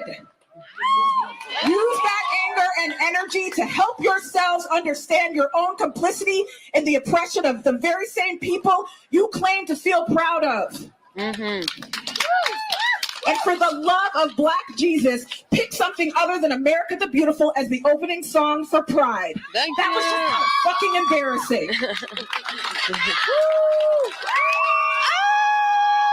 At noon, attorneys for the stepbrothers shot by an Olympia police officer say it's outrageous they're being charged with assault.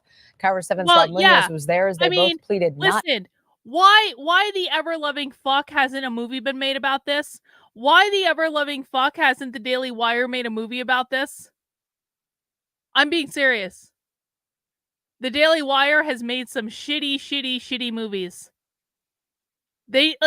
Why haven't they made a movie about what happened at Evergreen? I mean, Oliver Stone could make, like, that would actually probably be a great movie. I would look forward to that movie. But why the fuck hasn't Daily Wire done anything about this? Oh, they're too busy doing Snow White. Yeah, exactly.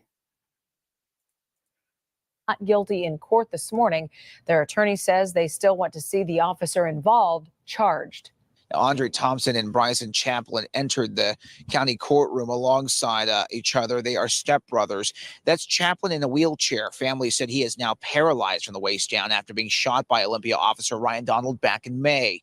They both pleaded not guilty, and their attorneys said they believe that race is a factor in this officer-involved shooting, and they said the prosecutor's office was wrong to clear Donald earlier this month. Now, police say the two were stealing beer when Officer Donald confronted them, and he told superiors the stepbrothers used a skateboard as a weapon and that he felt threatened enough, and that it is why he fired his gun. Chaplin's attorney says he denies that. Because he did not assault Officer Donald. Officer Donald shot Bryson in the back. How can he be a threat when he's being shot at from behind? Investigators say the gun wounds in the back are actually from the same bullet entering and exiting, and said saying Chaplin was shot in the back is misleading. The trial for both of these men will start in December. The attorney for Bryson Chaplin saying again he will present evidence, saying that his client did not attack the officer involved here. In Olympia, I'm Rob Munoz, Cover 7 News.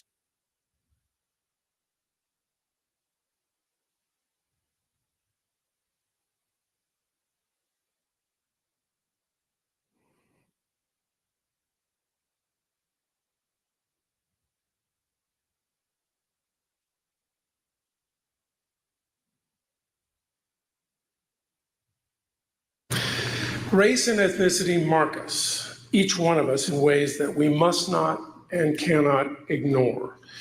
As individuals and as a society, we are neither color or culture blind.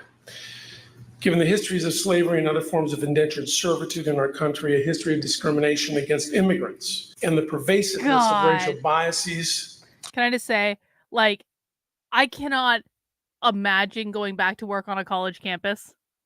This is why I need to do this consulting thing of just like reaching out to university presidents and be like, do you want someone to prepare you if there are student protests on your campus? Because I'm going to tell you exactly what the students are going to say. I'm going to tell you, like, I could fleece so much money from higher education and yet not have to actually work for them, because consulting is a little bit different than actually working for them, where like I can literally just go in and tell them exactly what I think. And I know, because I've been a consultant before, and this is why I always hated consulting, is that like no one actually listens to you. But they pay you to tell you tell them what you think, because then they can say they did it. But they don't actually listen to you, and nothing ever actually gets done. Okay, with rare exceptions, sometimes things actually do work out. But it's like, you're so detached from this whole situation. But I fucking hate colleges. I do. Working in higher education for 10 years traumatized me. And I keep having flashbacks to that as we're watching this series. I'm like, how did I work in higher education for 10 years? Why did I do that to myself? Why? You guys think watching it from the outside is bad? You have no idea. That persist even today. We But I can didn't know witness better. the effects of the color line nearly everywhere, and the culture line. We see it in the workforce, in political leadership, in the paucity of minorities in positions of authority, and in the disproportionate number of racial and ethnic minorities who never enroll in our institutions of higher education. So we gather today following many publicized incidents, as Rashida said, across the country, and one here in our own community involving law enforcement and the challenges that people of color on our own campus and in our community have that reflect issues to which some or many of us pay little attention or simply ignore. And to be frank, they are problems often denied, undiscussed, and buried deeply in the recesses of many people's minds. And yet, for those who experience them in their daily lives, the issues weigh like a recurring nightmare on their minds and in their everyday interactions. My hope as Evergreen's president is this, that we use gatherings like this to discuss the important questions about how and why race matters in our society and here at Evergreen. And what do the experience of individuals reflect about the structure of society and the cultures within it? I want us to ensure, first and foremost, that Evergreen is a place where everyone, regardless of race or background or culture, feels welcome and respected for who they are and what they bring to our campus. That means everyone. They're going to say some things that we don't like, and our job is to bring them on or get them out. Right. And what I hear us stating that we are working toward is bring them in, train them, and if they don't get it, sanction. Right. And you must, and I encourage you to hold us accountable to doing that. In order to do this, I believe we must be willing to speak openly and honestly, and perhaps even more importantly, that each of us listen and learn from one another. For it is only by listening and learning can we as a college become a more welcoming and liberating institution. If they aren't in that room, then we did something wrong. So you need to watch that door, watch all the doors, watch the windows. You need to keep eyes on them. And somebody needs to go in that room real quick to make sure that there's no way in that room for them to leave. Bro. Dr. Bridges. Bro. Less than a month ago, we watched a queer liberation conference beamed into every community college in California. Community colleges ain't safe, bro. All right, now we're gonna transition to our wonderful panel. And we're gonna start with Naima Lo. Naima is an artist and Evergreen faculty member living in Olympia, Washington, where she teaches programs in media and film. She is currently teaching in the year-long program, Media Works, signifying power and difference on screens. Naima is also a founding member of the community organization Full Circle United. I'm not a social scientist. Don't have sort of statistical expertise about how racial violence and police violence impact communities of color. But what I do know is how I've experienced these phenomena. This past May 21st, news came in to any of us who were sort of paying attention that a shooting had occurred. Two unarmed young Black men had been shot for allegedly attempting to steal beer, and that they've been shot by a police officer, a white police officer. First response was when I heard that the two young men, Andre, sitting next to me, and Bryson had lived. I breathed an incredible sigh of relief. So many times when we hear these stories and we talk about them, we sort of reduce the realities of this to a statistic of another Black man dead. And so for me personally, being in a situation where I could sigh of relief and say, they survived and are gonna have a lot of surviving yet to do, was my first response. My next response was to sort of brace myself for the expected kind of backlash and vitriol and disbelief that I knew was coming, right, from the immediate community about whether or not this was actually a racially motivated occurrence, whether or not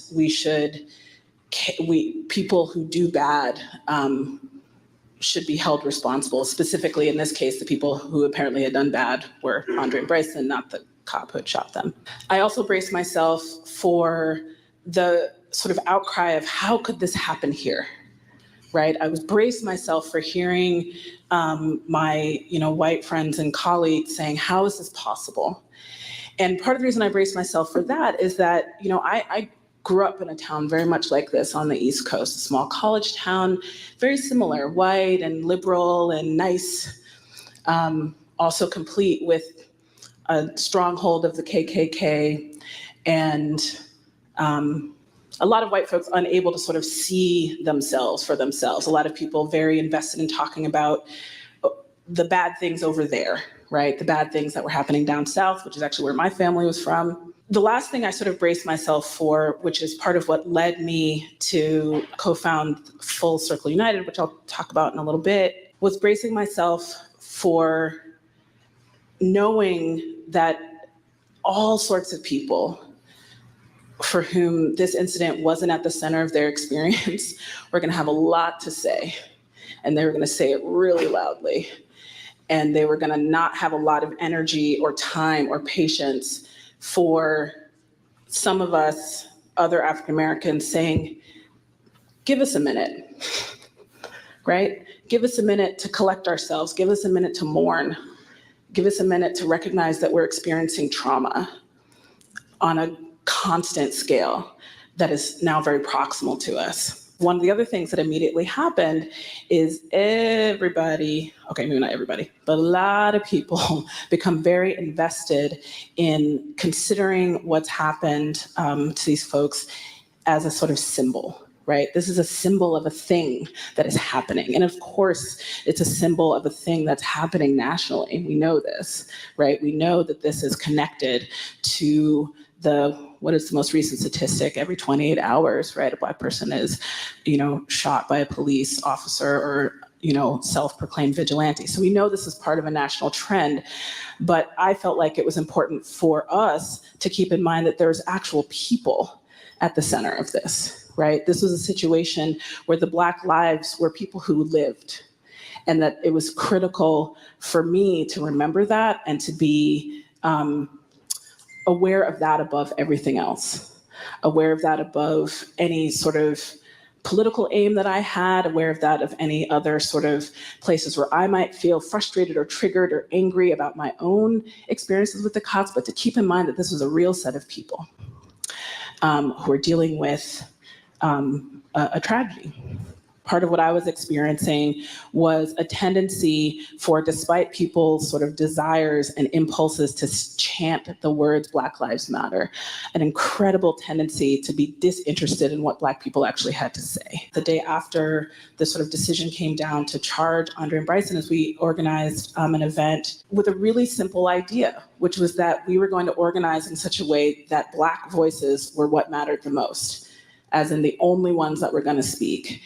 And we knew this would be powerful, and it was, because it doesn't happen much, right, in this community. And it took a lot of effort. You'd be amazed at how hard it was to convince other people, other white folks, other folks of color who didn't want to hear that we wanted to sort of speak on our own behalf, to convince them, no, what we're trying to do is center Black voices in this moment, just for, a couple hours. We also are starting to think more and more and more along the lines of what we can do within our own communities, not just to sort of resist or the police in some sort of like broad ideological framework, but how we can develop systems of accountability to one another in which we don't need the police.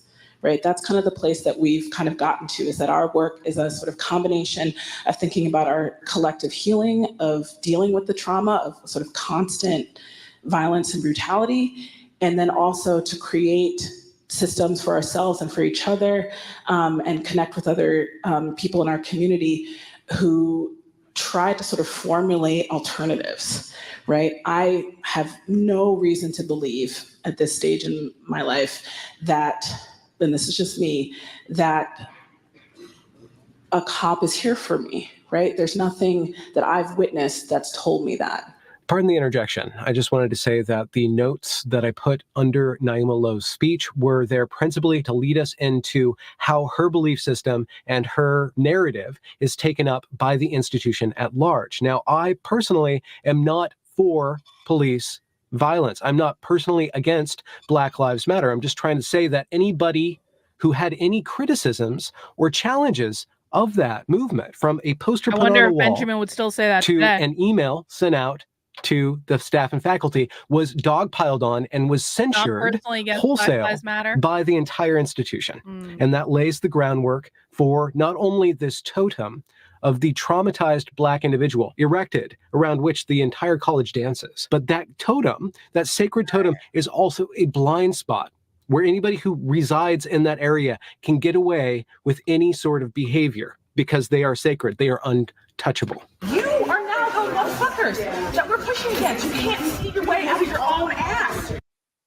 All right. Well, guys, and we're talking about we are going to cut it there because the beer is starting to kick in. I'm starting to feel like I need a nap. We've been streaming for 3.5 hours. Maybe I just want to go get some dinner, and maybe I just want to hang out with my husband on a Friday night and maybe watch a movie or something. I don't know. But I think we got through a lot today. We watched like 5 episodes. That was a lot. I feel like we're still getting some good stuff. No, I only had 2 beers, but they're hitting. Maybe it's the new accidental keto diet, but they're hitting hard. All right, they're hitting hard. All right, guys, that's gonna wrap us up for today. Still making some good progress. I still do want to finish this at some point. Maybe we'll do it on Monday. Who knows? But as a reminder, we will be doing Socialism Saturday at 6 p.m. tomorrow. And if you are a supporter on my Substack, which is Carlin, KARLYN.substack.com, tomorrow at 3 p.m., we will be doing a Bitchcraft, which is an open community Zoom for 2 hours where we bitch and we craft. All crafts are welcome. Even crochet. If you want to crochet, I guess that's fine. So come and join us for Bitchcraft tomorrow at 3 p.m. If you want to find a link to the Bitchcraft, you can go into the Unwoke Roundup week of June 2nd. Scroll all the way down to the bottom, and underneath this red box, you're going to be able to find a link to the Bitchcraft. You will also find a link to our supporter Discord, where we are going to be watching Eyes Wide Shut on Sunday at 8 p.m. And I will see you all back here tomorrow at 6 p.m. for Socialism Saturday. Now I want to watch Killer Clowns from Outer Space. I'm working very hard to get Big Tech to watch it. He doesn't want to. He thinks it's going to be dumb, but I'm working very hard. But everyone should watch Killer Clowns from Outer Space. It's one of the greatest movies ever made. It is a classic. Everyone needs to see it. It will bring joy into your life. There is no woke bullshit in it. So yeah, everyone should watch Killer Clowns from Outer Space. All right? Final words. All right, guys, I'll see you tomorrow. Have a good one. Take care. We'll see you soon.